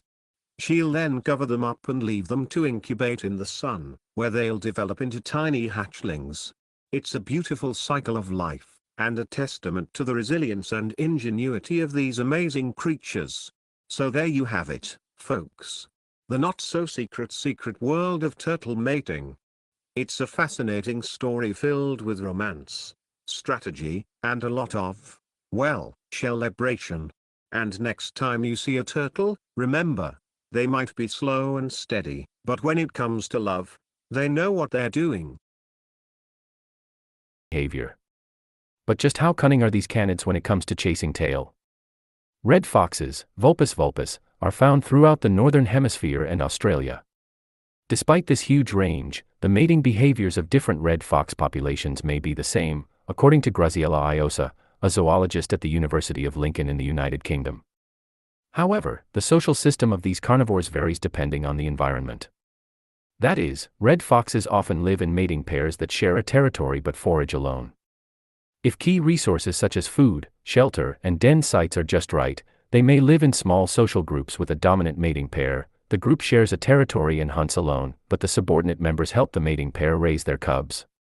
Mating among red foxes typically takes place in the spring, and adults locate one another through different communicative cues. Foxes find mates via vocalizations, and also utilize scent marking to communicate, Iosa told Live Science. Although, we are unsure of any role of scent marking with regards to mate searching. If two male red foxes, called dog foxes, incidentally meet up while searching for mates, fights can be violent and dangerous. But red foxes are territorial animals, so encounters between dog foxes aren't likely to happen very often. Territories are there to signal to other foxes, "Move out, that's my space," Iosa said. It's unclear how, exactly, red foxes choose their mates or what's involved in sexual selection. The animals don't engage in any courtship dances or displays, Iosa said. Research suggests that large dominant dog foxes copulate more than smaller males, but scientists don't know whether females, called vixens, have a choice in their mates, she added. Like other canids, copulation occurs when the dog fox mounts the vixen from behind. The penis only becomes erect after the dog fox penetrates the vixen. An erectile tissue called the bulbus glandis expands while the vixen's vagina contracts, locking the penis in place. The 7 weirdest animal penises, the dog fox will then lift a leg and swing it over the vixen's back so that the pair's hind ends are touching. This copulatory lock, or copulatory tie, can last for quite a while, sometimes up to half an hour or more, and ends when the dog fox ejaculates and his erectile tissue no longer swells. During copulation, and throughout the 2-week mating season in general, vixens may give off human-like high-pitched vocalizations called screams. Dominant mating pairs tend to stay together for life, and the dog fox guards his partner throughout the mating season to try to prevent any other males from mating with her. But this doesn't mean that monogamous animals have any code of fidelity. In fact, dog foxes are known to frequently seek out other nearby sexual partners, who are generally already paired, Iosa said. But research suggests that large males are more likely to seek out extra partners, possibly because this unfaithfulness is energetically costly.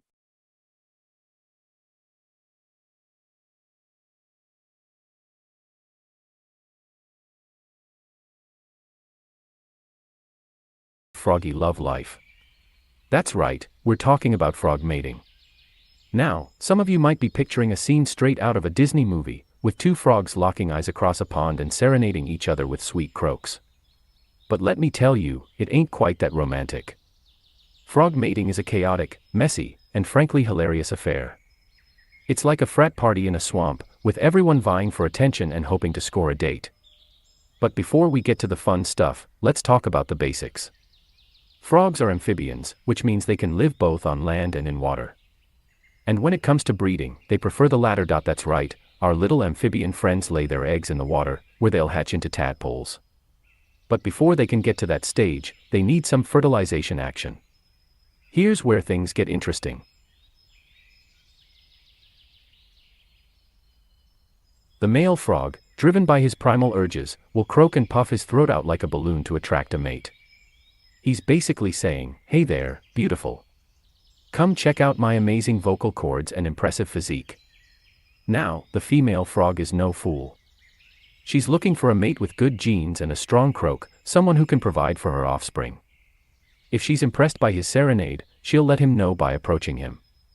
Once the 2 frogs are face to face, it's time for the grand finale, the amphibian embrace, also known as amplexus. The male will grab the female around her waist and hold on tight, like a froggy backpack. Now, you might be wondering, how does he manage to stay on while she's swimming around? Well, that's thanks to his little secret weapon, his nuptial pads.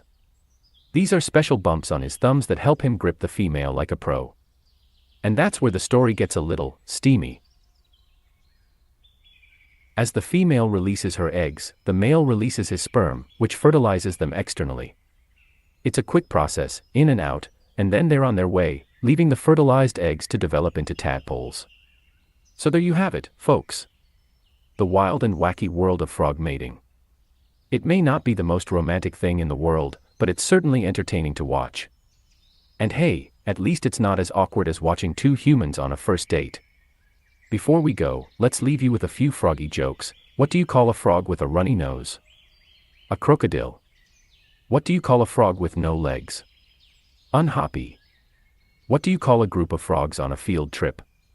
A class of amphibians. Thanks for joining me on this journey into the world of frog mating. Don't forget to subscribe for more bizarre and hilarious animal facts, and until next time, keep croaking. Lion mating. 19 intriguing facts about lion mating. Lions, the majestic kings of the animal kingdom, captivate us with their power, beauty, and fascinating social dynamics. While we admire their hunting prowess and impressive maimings, the subject of lion mating holds its own allure.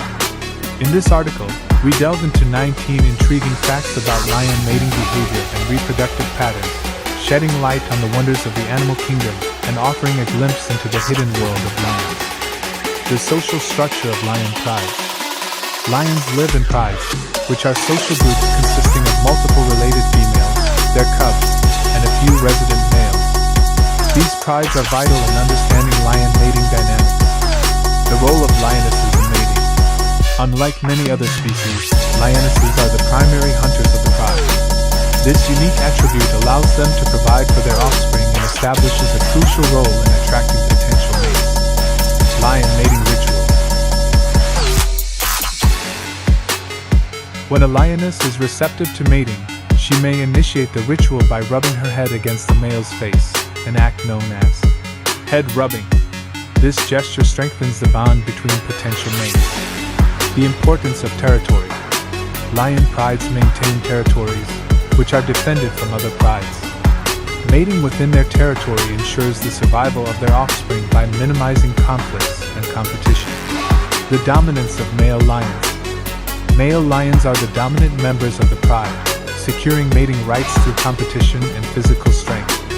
They protect the pride, fathering the cubs and passing on their genes to the next generation. The roaring courtship display. Male lions use their powerful roar as a form of courtship display. Roaring not only showcases their dominance but also alerts potential mates to their presence and readiness to mate. Seasonal patterns of mating. Lions do not have a specific mating season. Instead, their reproductive patterns are influenced by factors such as food availability and female hormonal cycles, leading to a relatively continuous mating cycle. The sneaky lion strategy. In some cases, younger or less dominant males adopt a sneaky strategy to mate. They may attempt to copulate with a receptive female, while the dominant male is momentarily distracted. The duration of lion mating. Lion mating encounters are relatively brief, lasting only a few seconds to a minute. This quick process reduces the risk of intruders interrupting the mating pair and allows them to focus on other essential activities. Multiple mating partners.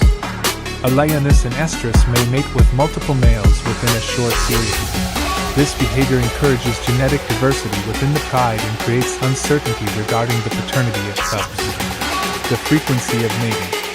During a female's receptive period, known as estrus, she may engage in mating multiple times a day. This frequent mating maximizes the chances of successful fertilization. Induced ovulation. Lionesses experience induced ovulation, meaning that ovulation is triggered by mating. This mechanism ensures that the lioness is most fertile when mating occurs, increasing the likelihood of successful reproduction. The mating monopoly of male lions. While lionesses mate with multiple males, dominant male lions restrict mating access to females within the pride. By doing so, they increase their chances of fathering the cubs. The absence of a mating plug. Unlike some other feline species, lions do not have a mating plug. This absence allows subsequent males to mate with a lioness soon after a previous male, potentially influencing the paternity of the cubs. The absence of a menstrual cycle. Female lions lack a menstrual cycle, making it challenging to determine their fertility status visually. Their reproductive cycles are regulated by hormonal changes and external factors. Cubs and the mating hierarchy. When a new dominant male takes over a pride, he may kill the existing cubs. This act triggers the lionesses to enter estrus again, enabling the new male to reproduce and pass on his genetic legacy. Lioness reproductive suppression. Lionesses possess the unique ability to suppress their own reproductive cycles when environmental conditions are unfavorable, or when the pride is already producing sufficient offspring. The cub's journey to maturity. Lion cubs undergo a journey to adulthood, during which they gradually acquire the skills and attributes necessary for survival. Mating behaviors observed within the pride contribute to their overall development. The continuity of life, a circle of mating. The mating rituals and behaviors of lions represent the continuity of life, ensuring the survival and success of the species for generations to come. Understanding these dynamics enriches our appreciation of the natural world and the intricate connections within it. Lion mating is a fascinating subject that sheds light on the intricate social structures and behaviors within prides. From dominance displays and frequent mating to induced ovulation and the role of cubs, lions exemplify the complexity of reproductive strategies in the animal kingdom. Exploring these 19 facts has offered a glimpse into the captivating world of lion mating, inviting us to marvel at the wonders of nature.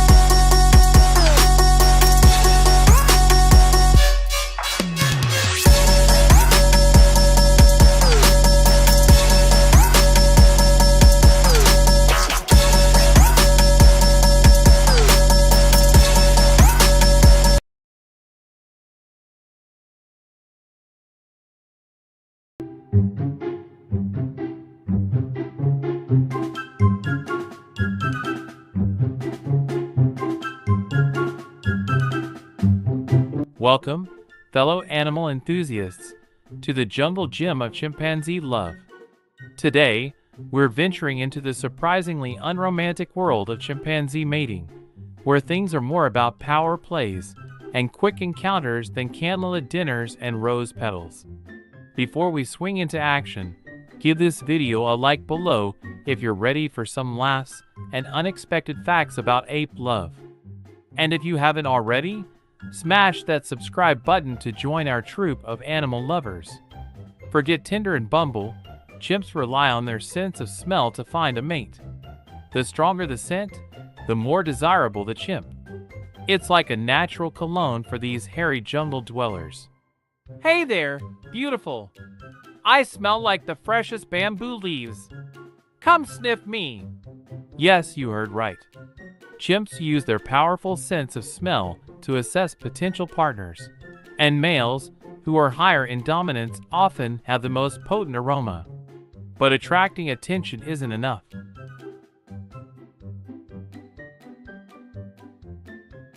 Once a male has caught a female's eye or nose, it's time for the great bamboo grab.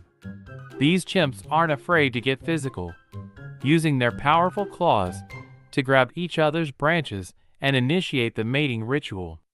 It's a battle for dominance. Only the strongest chimp will win the right to mate. This playful, and sometimes aggressive, interaction helps the chimps assess their compatibility and determine if they're a good match. And now for the grand finale, the chimpanzee mating ritual. Brace yourselves, folks, because it's not a scene from a romance novel.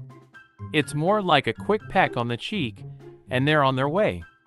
No need for lengthy serenades or romantic walks on the beach. Chimps get down to business and move on.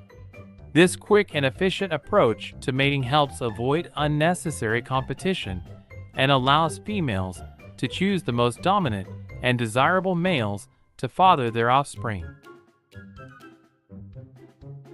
After a gestation period of about 8 months, the mama chimp gives birth to a single infant. This tiny, pink chimp clings to its mother's back for the next few years, learning everything it needs to know about life in the jungle. And so, the cycle of life continues for chimpanzees. From the bamboo-scented pursuits and playful grabs to the birth of a new chimp, it's a story of resilience, family, and the power of the jungle. So there you have it, folks. A glimpse into the hilarious and fascinating world of chimpanzee mating. It's a reminder that love can take many forms, even in the most unexpected places. Don't forget to subscribe to our channel for more wild animal adventures. And now, let's swing into another fascinating topic in our next video. Click the link on your screen to join me.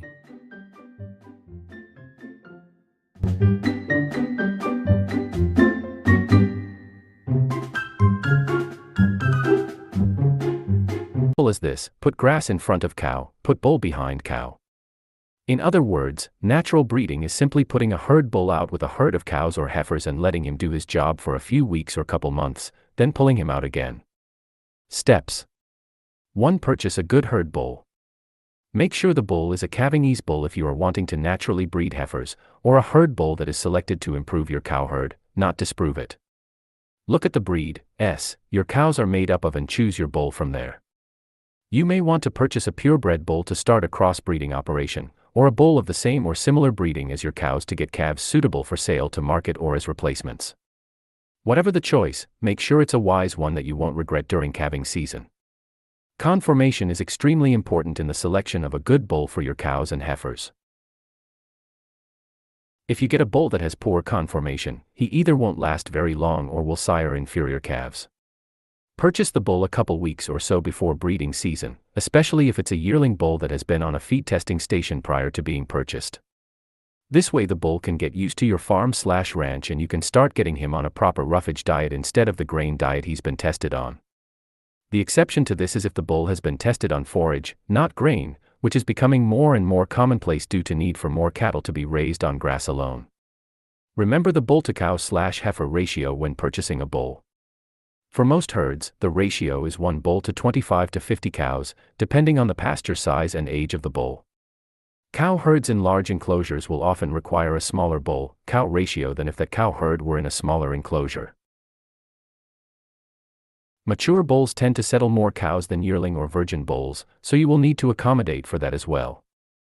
A mature bull will typically mate with 30 to 50 cows per season, whereas with a yearling bull, 10 to 25 cows or heifers is sufficient. Step 2. Get the bull semen tested. It is highly recommended you get this done before you purchase the bull, otherwise you will end up paying much more than what the bull is actually worth. A qualified large animal veterinarian will do the semen testing for you. If you get the bull tested after you purchase him and find out that he's a dud, you'll have to sell him. The price you get for your bull will be quite a bit less than what you initially paid for. Step 3. Bring the bull to your farm or ranch, put him in a corral with good, sturdy fencing, feed and water already accessible. He will be a little antsy at first, but should settle down after a few days.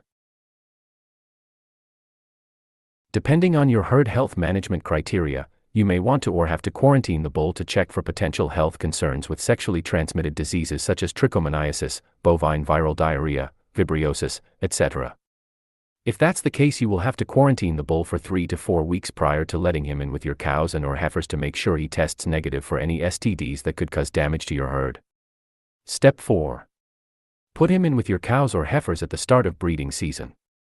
You also have the choice of putting your cows or heifers in with the bull, but only if the corral the bull is in is large enough.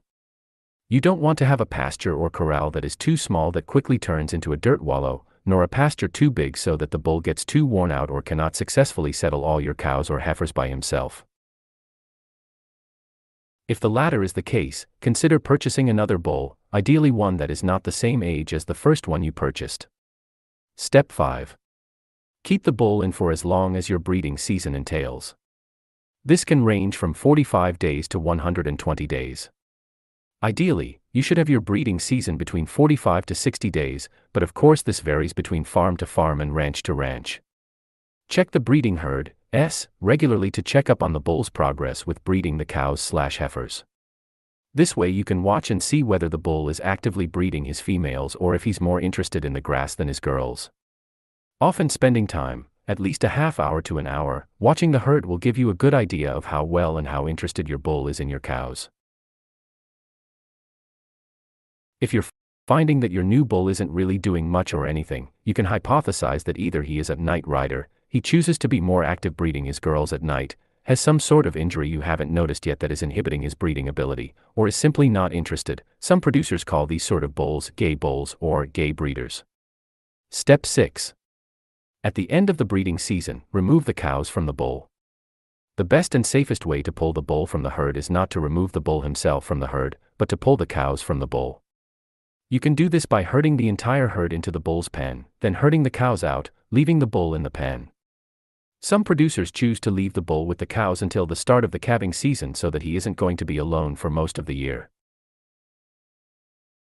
You need to make sure to pull the bull at the end of the breeding season though for a period of time so that you can detect any open cows or heifers for culling purposes. Ultimately, though, the time you wish to pull the bull from the cow herd after breeding season is up to you.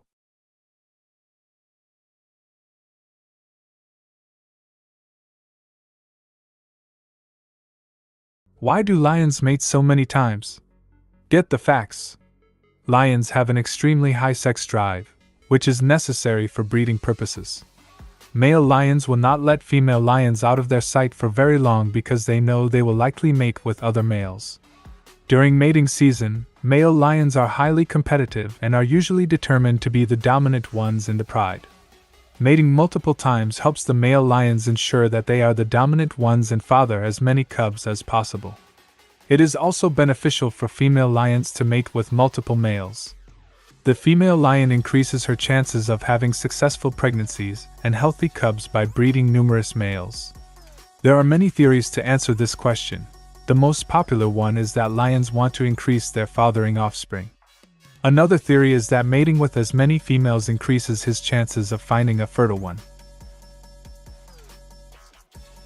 A third theory has it that male lions want to make sure they don't let any other male mate with their female, and therefore kill them off before they can do so themselves. How many times do lions mate a day? Lions mate with as many as 50 females per 24 hours, and they can do so with up to 20 different lionesses in one day. To understand why the big cats behave this way, we need to look at their biology and social structure. Male lions usually live independently or form small pride of 2/4 individuals. Female lions typically live in larger groups that may contain more than 30 animals. Prides are typically made up of related female relatives who share access rights to males. Any female within a group is free to mate with any male, although most males will prefer mating with females from their natal pride. This means that when a male lion takes over the pride, he will mate with all females in the coalition. Female lions are in estrus, or sexually receptive, for just a few days each year, and mating multiple times allows the males to increase their chances of fertilizing their eggs. Additionally, sperm from different males can compete for fertilization, so mating with multiple partners may also help to ensure that the lioness gets pregnant. Lions are also a few species where the males provide substantial parental care for their young. Cubs will stay with their fathers for up to 2 years, so it's in the male's best interests to ensure that they father as many cubs as possible. Lioness mate on average 8 to 10 times per estrus cycle. Male lions will often kill the cubs of other males to have exclusive access to female mates. This behavior is referred to as cub killing. Researchers believe that this behavior evolved because it ensures that lionesses who are not yet ready for breeding can still produce offspring during each mating season, maximizing the reproductive success of the pride. However, this is just one theory about why lions engage in so much promiscuous mating activity. There could be any number of explanations behind these cats' hypersexuality. Why do lionesses mate with multiple lions? Lions are one of the most social animals on Earth. They live in groups, usually consisting of 2 or more females and their cubs, plus a coalition of unrelated males that may be brothers or near relatives. Each time they have an estrus cycle, the male coalition mates with all the lionesses in the pride. Polyandry occurs when a pride's female lionesses mate with more than one male. This is referred to as polyandry since the cubs have many fathers.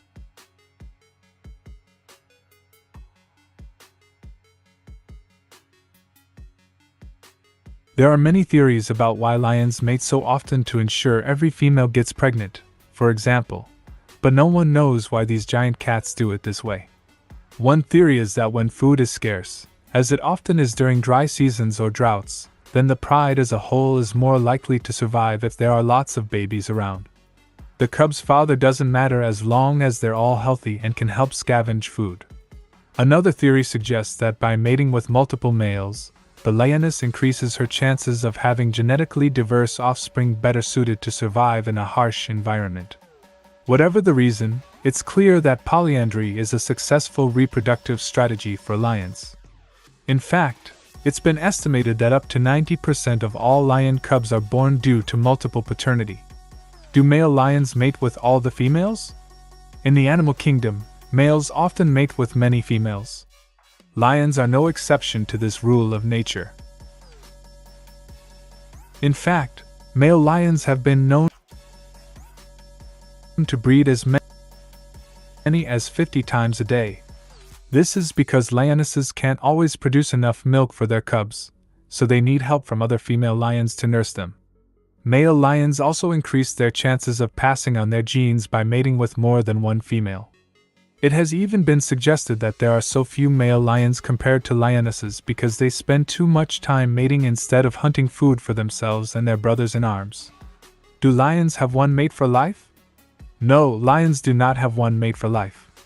Lions are polygamous and will mate with multiple partners. A lion's mating season lasts from January to March in the wild. Male lions will compete for females by fighting and roaring. The victorious male will then mate with as many female lions as possible. How many cubs can a lioness give birth to? A lioness can give birth to up to 6 cubs at a time. The cubs are born blind and helpless, and the mother is responsible for their care. Lion cubs nurse for up to 18 months and stay with their mother until they are about 2 years old. At that point, they will leave their family to start their own pack. Lions mate sooner after a death in the pride. If a male lion loses its mating privileges or dies, his offspring will most likely be killed by the new dominant males of the pride or their mothers looking out for their own cubs. A new male lion would most likely impregnate the pride's females, leading to incest and birth defects. For both reasons, lions will almost always mate with multiple partners during their mating season. Make sure to leave a comment below. Also, like, share, and subscribe.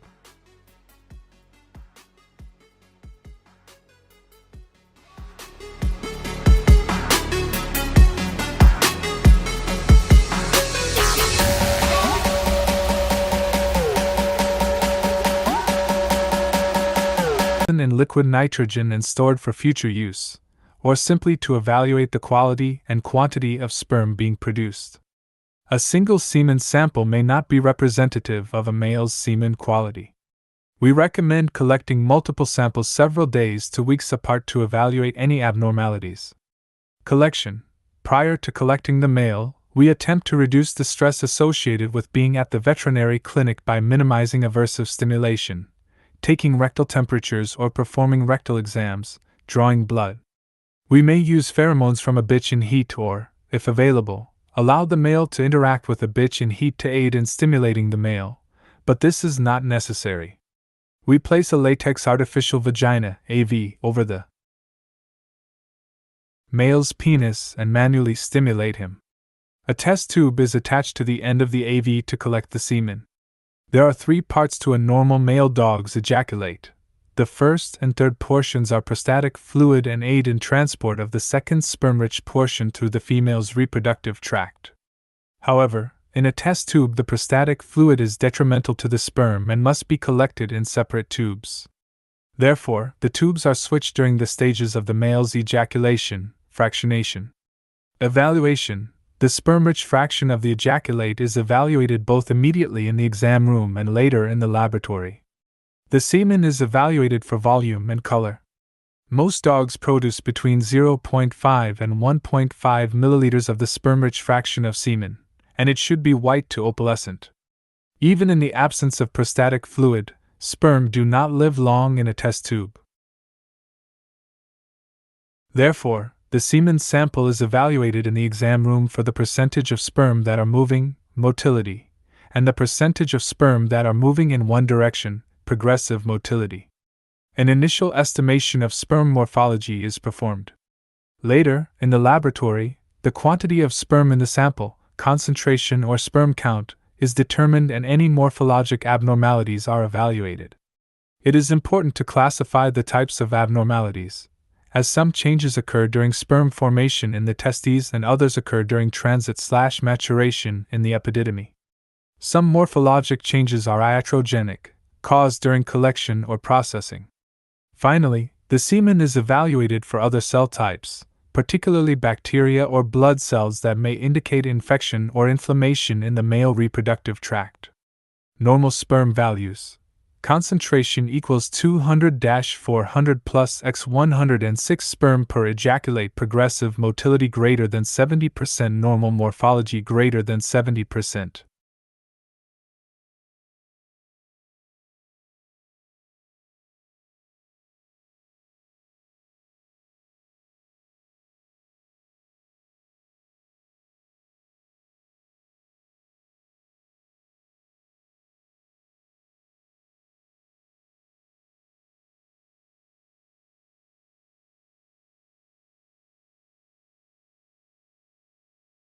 We don't usually think of birds as having a penis, but male ducks do.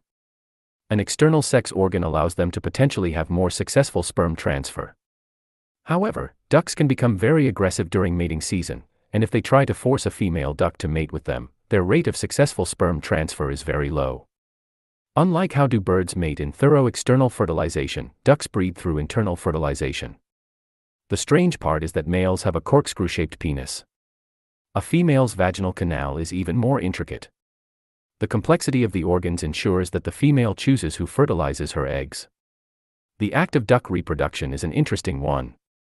Many people are surprised to discover the duck sex is more closely related to human reproduction than that of other birds. Male duck reproductive system. Similarly to many animals, male ducks have testes where they produce sperm. During mating, the testes will become significantly enlarged. When they mate, the sperm moves to the epididymis, a duct located behind the testes that is connected to the vas deferens. The sperm then moves to the vas deferens, a duct that transfers the sperm to the urethra. From the vas deferens, the sperm makes its way to the cloaca.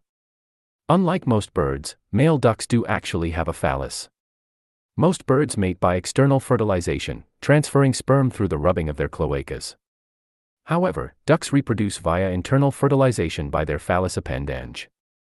There are advantages to internal fertilization over external fertilization because the transfer of sperm is more likely to be successful. This is likely why ducks have evolved breed through internal fertilization versus external, although it isn't clear why most birds haven't evolved to adopt this approach. What does a duck penis look like? A duck's penis is a single intermittent organ referred to as a true penis. Only certain species of domestic birds have this organ, such as chickens, turkeys, and geese, in addition to ducks.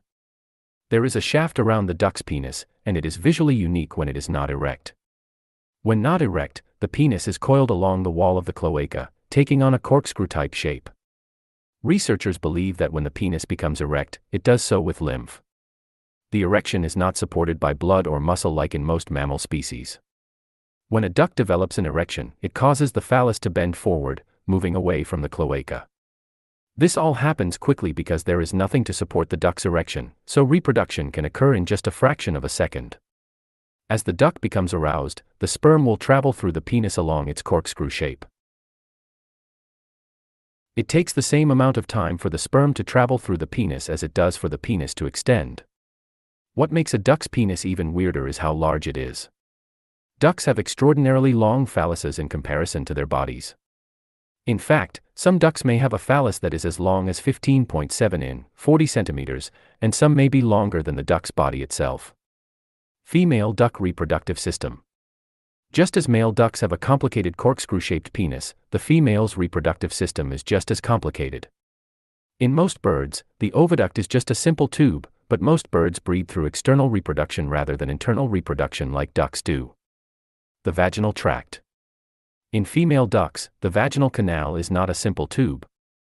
Instead, it twists and winds inside the body. It also has several sacs and crevices added to the mix to make the anatomy even more complicated. 97% of birds do not have phalluses or vaginal tracts. Only 3% of all birds have these organs, making them unique, but the duck takes it a step further. Of the 3% that do have penises and vaginas, ducks are the only ones who have such complicated organs. Researchers believe that the oddness of ducks' reproductive systems have evolved due to the common aggression between male and female ducks. Forced copulation. Males who have not found a mate can become so forceful and aggressive that they will form groups of other non-paired males. These large groups will then work together to pursue a female to try and force copulation. Obviously, this act is very harmful and traumatizing for the female duck. She will frequently end up with injuries, and can even die. Ducks frequently breed in the water, so many times, a forced female will drown from the exertion of trying to escape. Forced copulation is not common in bird species besides waterfowl, but it is the likely culprit behind the duck's complicated reproductive system. The act of forced penetration is dangerous and traumatizing for the female, so their bodies have evolved to make the assault difficult to accomplish. A male's penis is shaped like a corkscrew, while the female's vaginal tract is shaped like an anti-corkscrew. Because their organs do not fit together easily, it can make breeding very difficult. If the female is an unwilling participant, it simply makes it more difficult for the male to penetrate her if she is struggling to get away. About 1/3 of all duck breeding events are forced. Fortunately, the females are not usually forced to lay the eggs of her attacker. She can position her body in a way that prevents the male from fully penetrating her. Protection against aggression. Also, the side pockets and sacs that are inside of the female's vaginal tract act to trap unwanted sperm. 9 times out of 10, the resulting sperm of forced copulation ends up in one of these sacs. The sperm is then eliminated from the body. As a result, the eggs do not become fertilized. Besides the protection of the female, difficult copulation adds the advantage of healthier and fitter offspring. Because it is so difficult to penetrate a female duck's vaginal canal, only the strongest and healthiest ducks with the largest phalluses are successfully able to breed. Conversely, a male duck that is paired with a female will act to defend his mate from aggressive unpaired ducks. Even if she has a mate, other males will still try to breed with her, so it is the job of her mate to drive off the intruders. How to tell males and females apart?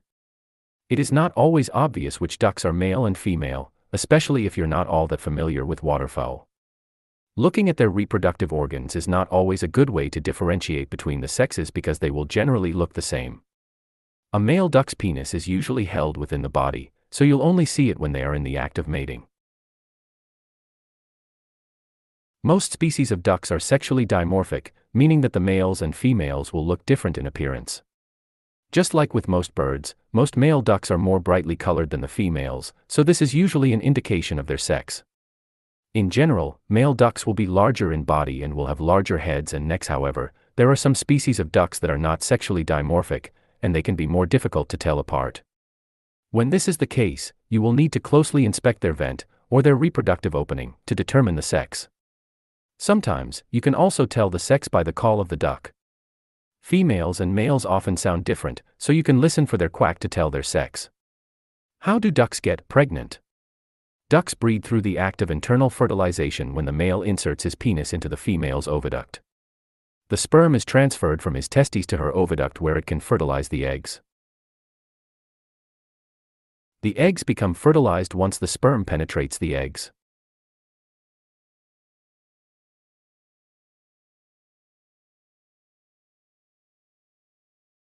Theory: a male and female black bear born this year, if they breed as soon as they reach sexual maturity and as often as possible, and if all their offspring survive to do the same, could in the space of 10 years have grown to a population of 15 bears, assuming none died. Grizzly bears are even less productive. In 10 years, a male and female born today could grow to a population of only 8. By comparison, a pair of white-tailed deer could produce more than 1,400 descendants in 10 years. Bears generally live solitary lives, but can be found together during mating season. The average breeding age for female black bears is 3.5 years and for female grizzlies is 4.5 years. Males reach sexual maturity at roughly the same age as their female counterparts. Even though males are capable of breeding at 3 or 4 years of age, they rarely have the opportunity to do so because of intense competition from older, bigger males. The biggest bears in the population tend to be the most prolific breeders. Not only are male bears promiscuous, but females often have more than one mating partner. Breeding season begins in May and lasts until early July, with mating mainly occurring during June. The implantation of the fertilized eggs, called blastocysts, is delayed until the start of denning season. If the female does not attain sufficient body fat or weight during the summer and fall, the embryos will not attach to the uterine wall and subsequently develop into little bears. Cubs are born in the den in January or February. Litter size ranges from 1 to 6, depending on the species and the productivity of the surrounding habitat. Cubs weigh 1/10 as much as human babies and are born blind. Once they have left the womb, they find their way to their mother's teats where they feed on milk and grow until the spring. Mother bears tend to be affectionate, protective, devoted, strict, sensitive and attentive toward their cubs, raising them to an age where they can survive on their own. Depending on food abundance, mothers, especially grizzlies, may keep their yearlings a second, even a third, year, denning together again and breaking up in the third or fourth year. It's heartbreaking to watch a mother break up her family. The cubs are completely distraught. Stressed and frightened, they whine and whimper in disbelief. The mother that protected and cared for them just yesterday has cast them aside. Mothers will tenaciously reject their offspring if they try to return. Alone and vulnerable, siblings will often stay together for some time after their mother leaves them, eating and sleeping side by side, and even denning together. Subadult females tend to establish home ranges within or overlapping their mother's home range. Subadult males, on the other hand, are usually discouraged from staying and must travel often large distances to establish a home range. During spring, when roaming males begin courting reproductive-aged females, mothers are often forced to break up the family unit in order to protect their cubs from infanticide. A male and female bear may spend days courting each other before mating. Initially, a male suitor trails his prospective mate from a distance, smelling her daybeds and sniffing her urine to analyze how receptive she is. At first, she may run away, playing hard to get. But in time she allows him closer and closer. If she is afraid, males are bigger and potentially dangerous, she may charge him or swat him with her paw, especially if it is her first time. Males rarely retaliate, but bide their time. When contact is made, the bears nuzzle and chew on each other's head and neck and may even wrestle a little. Although the female is in heat for a number of weeks, she will only allow a male to mount her when she is most receptive, during the 3 to 5 day period in the middle of her estrus cycle.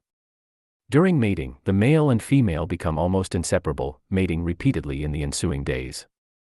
The act itself is repeated many times, each time it takes only a matter of seconds, but the pair stays locked together, sometimes breaking for a nuzzle or bite on the neck/back or just walking about, until the next bout. Copulation normally lasts 20 to 30 minutes, but may last up to 1 hour or more. Estrus females are frequently pursued by more than one male. If another male arrives during the courting ritual, the males may challenge one another for dominance or they may fight if they appear evenly matched. Infanticide among bears is natural but rare. Boars that encounter sows with cubs will sometimes kill the cubs to initiate estrus and breeding. Sows, especially grizzlies, are very protective of their young and will fight back fiercely. The male's responsibility ends with copulation. They do not participate in the rearing of offspring.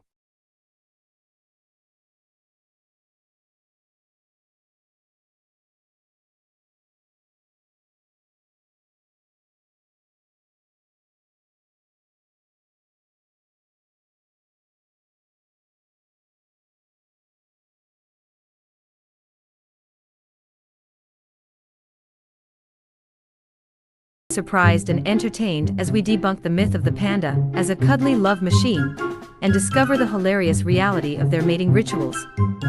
Imagine this: a lone male panda sits chomping away on bamboo, completely oblivious to the beautiful female panda batting her eyelashes just a few feet away. Yes, pandas are notoriously bad at flirting. They're like the shy teenagers of the animal kingdom. Ah, hey there. Nice weather we're having. Want to, maybe, eat some bamboo together. Don't expect grand gestures or romantic serenades here.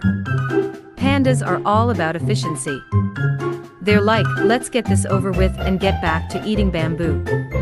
But even with their lack of romantic flair, things can get surprisingly active. When a female panda is in heat, she starts running around like a furry whirlwind, leaving scent trails and vocalizing to attract males. And what do the males do?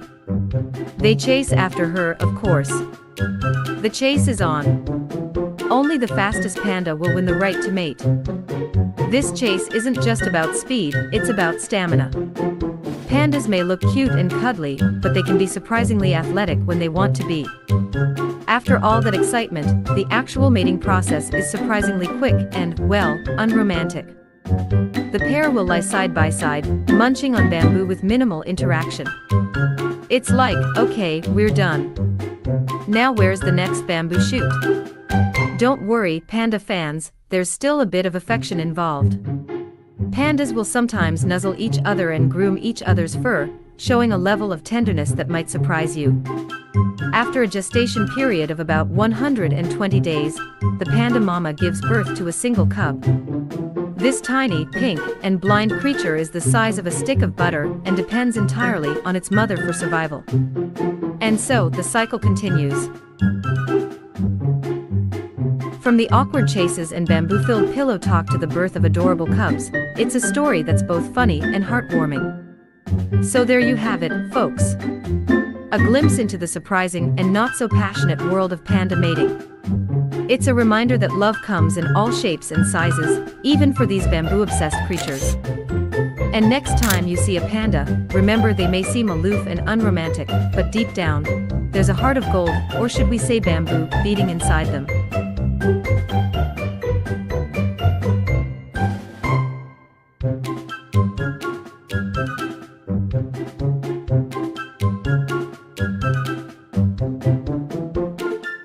Do cats enjoy sex? The answer might surprise you. If you've ever witnessed the act of feline mating, you would be forgiven for thinking that you were watching a prime fight instead. What with all the biting, screeching, and writhing around, even just being in heat seems quite a drama for cats. Female cats are polyestrous, they have multiple cycles each year, and allow multiple matings per heat cycle, so hormonal cats are a common spectacle in the warmer, lighter months. Cats mating is often fairly brief and violent, with the queen, female cat, often screaming and trying to free herself. This is thought to be due to the male cat's barbed penis, and certainly, the act itself looks painful. Estrous cycles in cats. Female cats reach puberty from around 4 to 6 months of age. After puberty, they begin having regular estrous cycles, heats, or heat cycles. Cats are seasonal breeders and will come into heat every 2 to 3 weeks during the warmer, lighter months. The breeding season in the northern hemisphere runs from February to October. Indoor cats may cycle all year round if the conditions are correct. Estrus, the period where the female cat is receptive to mating, is fairly obvious in cats. Signs that your cat is in heat include constantly asking to go outside, or escaping through windows or doors left open. Vocalizing loudly and continuously. The sound is best described as yowling, rather than meowing, can be very loud, and often causes concern amongst owners that the cat is in pain. Rolling around on the floor and rubs herself against people, the floor, and other objects. Kneading at the floor with her back feet. If you stroke along her back, she might lower her front end and elevate her back end up into the air, moving her tail from side to side. Licking at her genital region. Urine spraying around her home environment. Each cat's heat cycle lasts around 5 to 8 days, although some can be longer, up to around 21 days. If no mating occurs, the female cat doesn't ovulate and enters a new cycle. This pattern continues throughout the mating season unless a pregnancy occurs. A cat's cycle returns swiftly after pregnancy and birthing. Cat mating and reproduction. If a female cat in heat meets a receptive male, she will demonstrate her willingness to mate by assuming a distinctive posture called lordosis. She will bend her forelegs, with her chest tucked down to the ground and back end raised high. Her tail will move to one side, to expose her genital area. The male bites the female's neck and mounts her. A male cat's penis is barbed. It is covered in tiny spikes. The function of these barbs is thought to be to scrape against the female's vagina during penetration, which then stimulates ovulation. It also makes the process painful, and the queen often screams, rolls, and tries to get away from the male, who holds her firmly by biting her neck. After the completion of mating behavior, the female cat will usually show some discomfort, called the after reaction, mostly rolling around and frantically cleaning herself. This can persist for around 10 minutes. Cat sex is violent, swift, and does not appear to be pleasurable, at least to the female. Cats are indeed hormonally driven to mate, and this sex drive will lead them to actively seek out a partner. However, the act of sexual intercourse itself appears to be more functional than anything else. Female cats can be mated by multiple males over a fairly short period of time. This includes relatives, such as a father or brother. The mating process is very quick. It's easy for an unspayed cat to become accidentally pregnant. How to tell if a cat is pregnant. Ovulation occurs 20 to 50 hours after mating, and implantation occurs at around 12 to 13 days. The gestation, pregnancy, length is 64 to 69 days. Signs of pregnancy include a larger belly, an increased appetite, and swollen mammary glands. However, these symptoms can also be present in a false pregnancy. It is possible to determine pregnancy by palpation of the abdomen by a qualified professional such as a veterinarian, but the most accurate way to tell is by an ultrasound scan. This is safe for both mother and kittens and is usually done around 30 days after the mating. Cats usually have multiple kittens per litter, with an average of 4 to 5 kittens. They can get pregnant again very swiftly after birth, even if still nursing their litter. Cats rarely need assistance when giving birth. Here are some scenarios where professional veterinary advice should be sought: green discharge, or more than a few drops of blood during labor. If your cat is actively straining for more than 30 minutes without producing a kitten. Exhaustion. A kitten is stuck in the pelvic canal. Do not attempt to budge the kitten yourself, as this can cause harm to both queen and kitten. Any problems with the sac or umbilical cord? The mother should remove these, but first-time mothers might need some help. Spay and neutering in cats. As cats can reach sexual maturity from as young as 4 months and have multiple litters of multiple kittens a year, neutering is a responsible decision for all cat owners, unless you specifically want to breed. A female cat can undergo a spay procedure, whereby the reproductive organs, ovaries and uterus, are removed surgically. Tomcats can be castrated, with their testicles removed.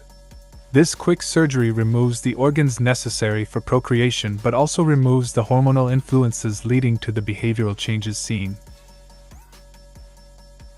Intact male cats have been shown to roam further from home, and both sexes are keen to escape if they sense suitors nearby. Neutering can also protect against diseases of the reproductive system. Cats are seasonal breeders, with a mating season operating in the warmer and lighter months of the year. Female cats go into estrus every few weeks throughout this period from sexual maturity at around 4 months of age. When on heat, queens will yell, roll around and rub against objects and people, spray urine, and try to get to males. Mating is brief and painful, with the barbed penis of the male cat scraping at the female's vagina, stimulating ovulation. Cats can have multiple matings per heat, and multiple litters per year, so neutering is advisable in most cases. Make sure you leave a comment below. Also likes, share and subscribe.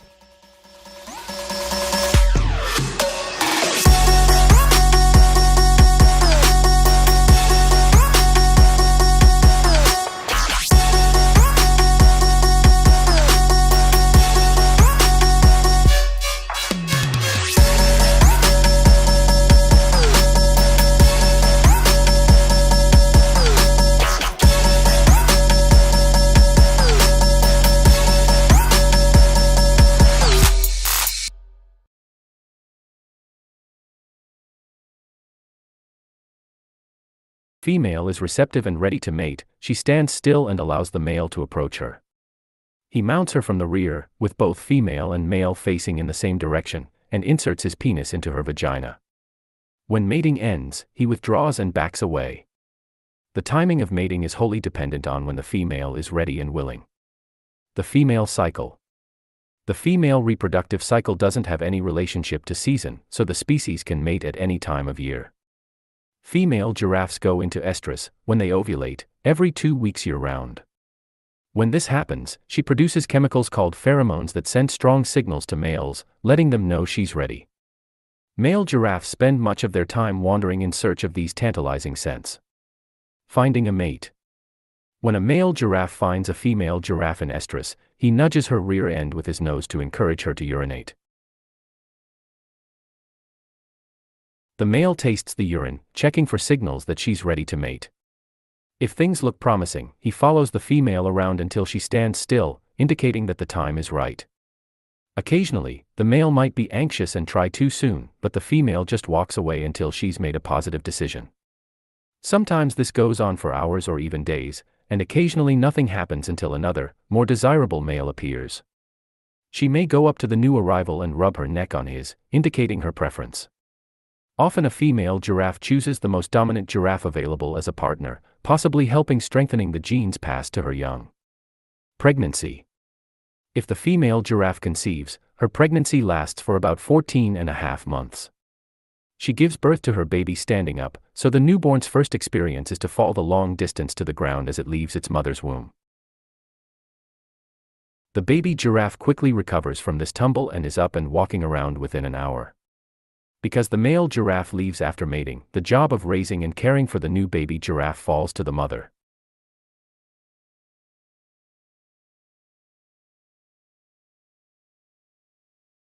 Canine teeth, top speeds, powerful jaws, and ultra-keen senses, it's easy to see why they are top-tier hunters. However, it's their mating habits that are more fascinating.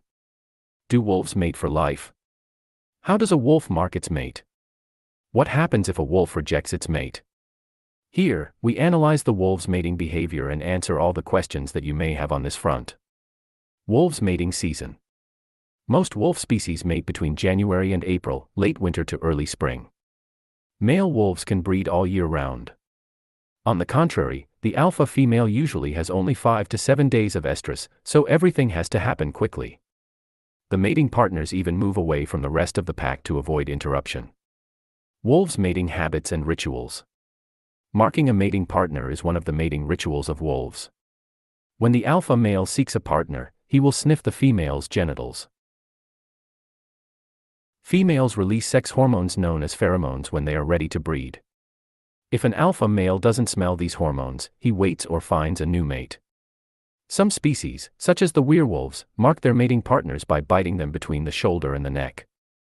This completes the first part of bonding.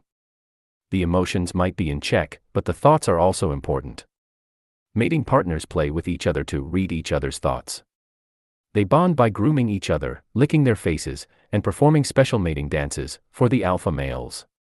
Depending on the species, the wolves' bonding process may include the following: making quiet whining sounds. Touch noses. Bump their bodies together. Mouth each other's muzzles. On rare occasions, the male may toss, tilt his head, or bow to the alpha female as if to flirt. Once the female alpha is ready, the pair will mate. Do wolves mate for life? Yes, gray wolves mate for life. They have monogamous relationships, they remain together throughout their adult life. However, the alpha pair always reserve sexual rights in every breeding season. Mating pairs continue to show affection even after the breeding season ends. They take care of their pups together. What happens if a wolf rejects its mate? It can be challenging for humans to locate and tell couples apart in a pack of similar-looking wolves. However, wolves have unique scents and can quickly identify each other. This is how they stay with a single mating partner for long. Even though most wolf species mate for life, rejections sometimes occur. It's usually very painful for the rejected partner, and aggressive behavior such as rape may ensue. They do so in a bid to remark their mates. Why wolves lock when mating? After copulation, the mating pairs can lock together, for about 30 minutes to 1 hour, in what scientists call a copulatory tie. While some claim that the ties happen to help the mates bond more, there is a scientific explanation that makes more sense. During copulation, there is a possibility that the bulbous glandes, the erectile tissue at the base of a male wolf's penis, will fill with blood, making it swell. The swelling can grow to twice the size of an average penis, and the muscles in the alpha female's vagina contract. As a result, the copulating mates lock together until the swollen glands heal. This is entirely natural, and the wolves can do nothing to prevent it. Are wolves possessive of their mates? Most wolf species are possessive of their mates. The alpha male doesn't play around. Once he identifies and marks his mate, the other males stay away. Fortunately, the animals seem to have a common understanding, so unmated males will only select from the available females. Wolves are well-known predators who compete with the best in the jungle. However, they are more famous for their monogamous breeding partners. Female wolves have unique scents that their partners use to identify them. The pairs have fascinating mating behaviors and rituals. Mating usually happens from January to April. Partners help care for the pups.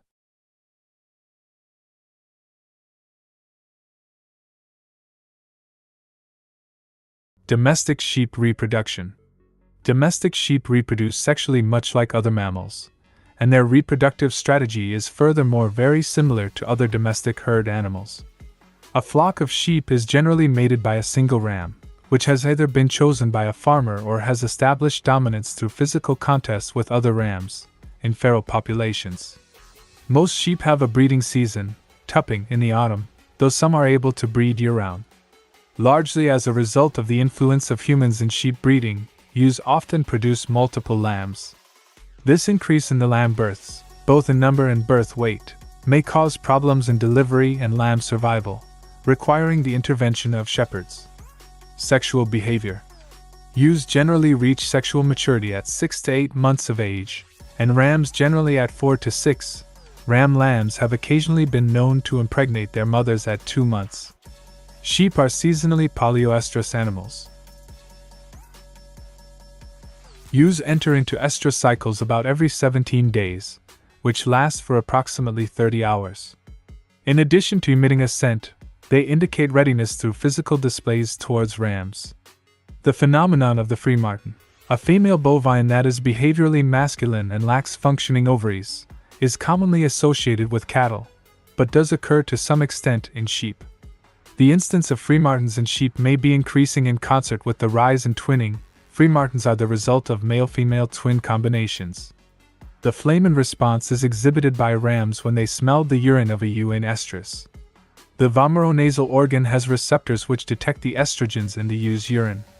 The ram displays this by extending his neck and curling his lip. Rutting. Without human intervention, rams may fight during the rut to determine which individuals may mate with ewes. Rams, especially unfamiliar ones, will also fight outside the breeding period to establish dominance. Rams can kill one another if allowed to mix freely. During the rut, even normally friendly rams may become aggressive towards humans due to increases in their hormone levels. A pregnant St. Croix ewe historically, especially aggressive rams were sometimes blindfolded or hobbled. Today, those who keep rams typically prefer softer preventative measures, such as moving within a clear line to an exit, never turning their back on a ram, and possibly dousing with water or a diluted solution of bleach or vinegar to dissuade charges. Pregnancy. Without ultrasound or other special tools, determining if a sheep is pregnant is difficult. Ewes only begin to visibly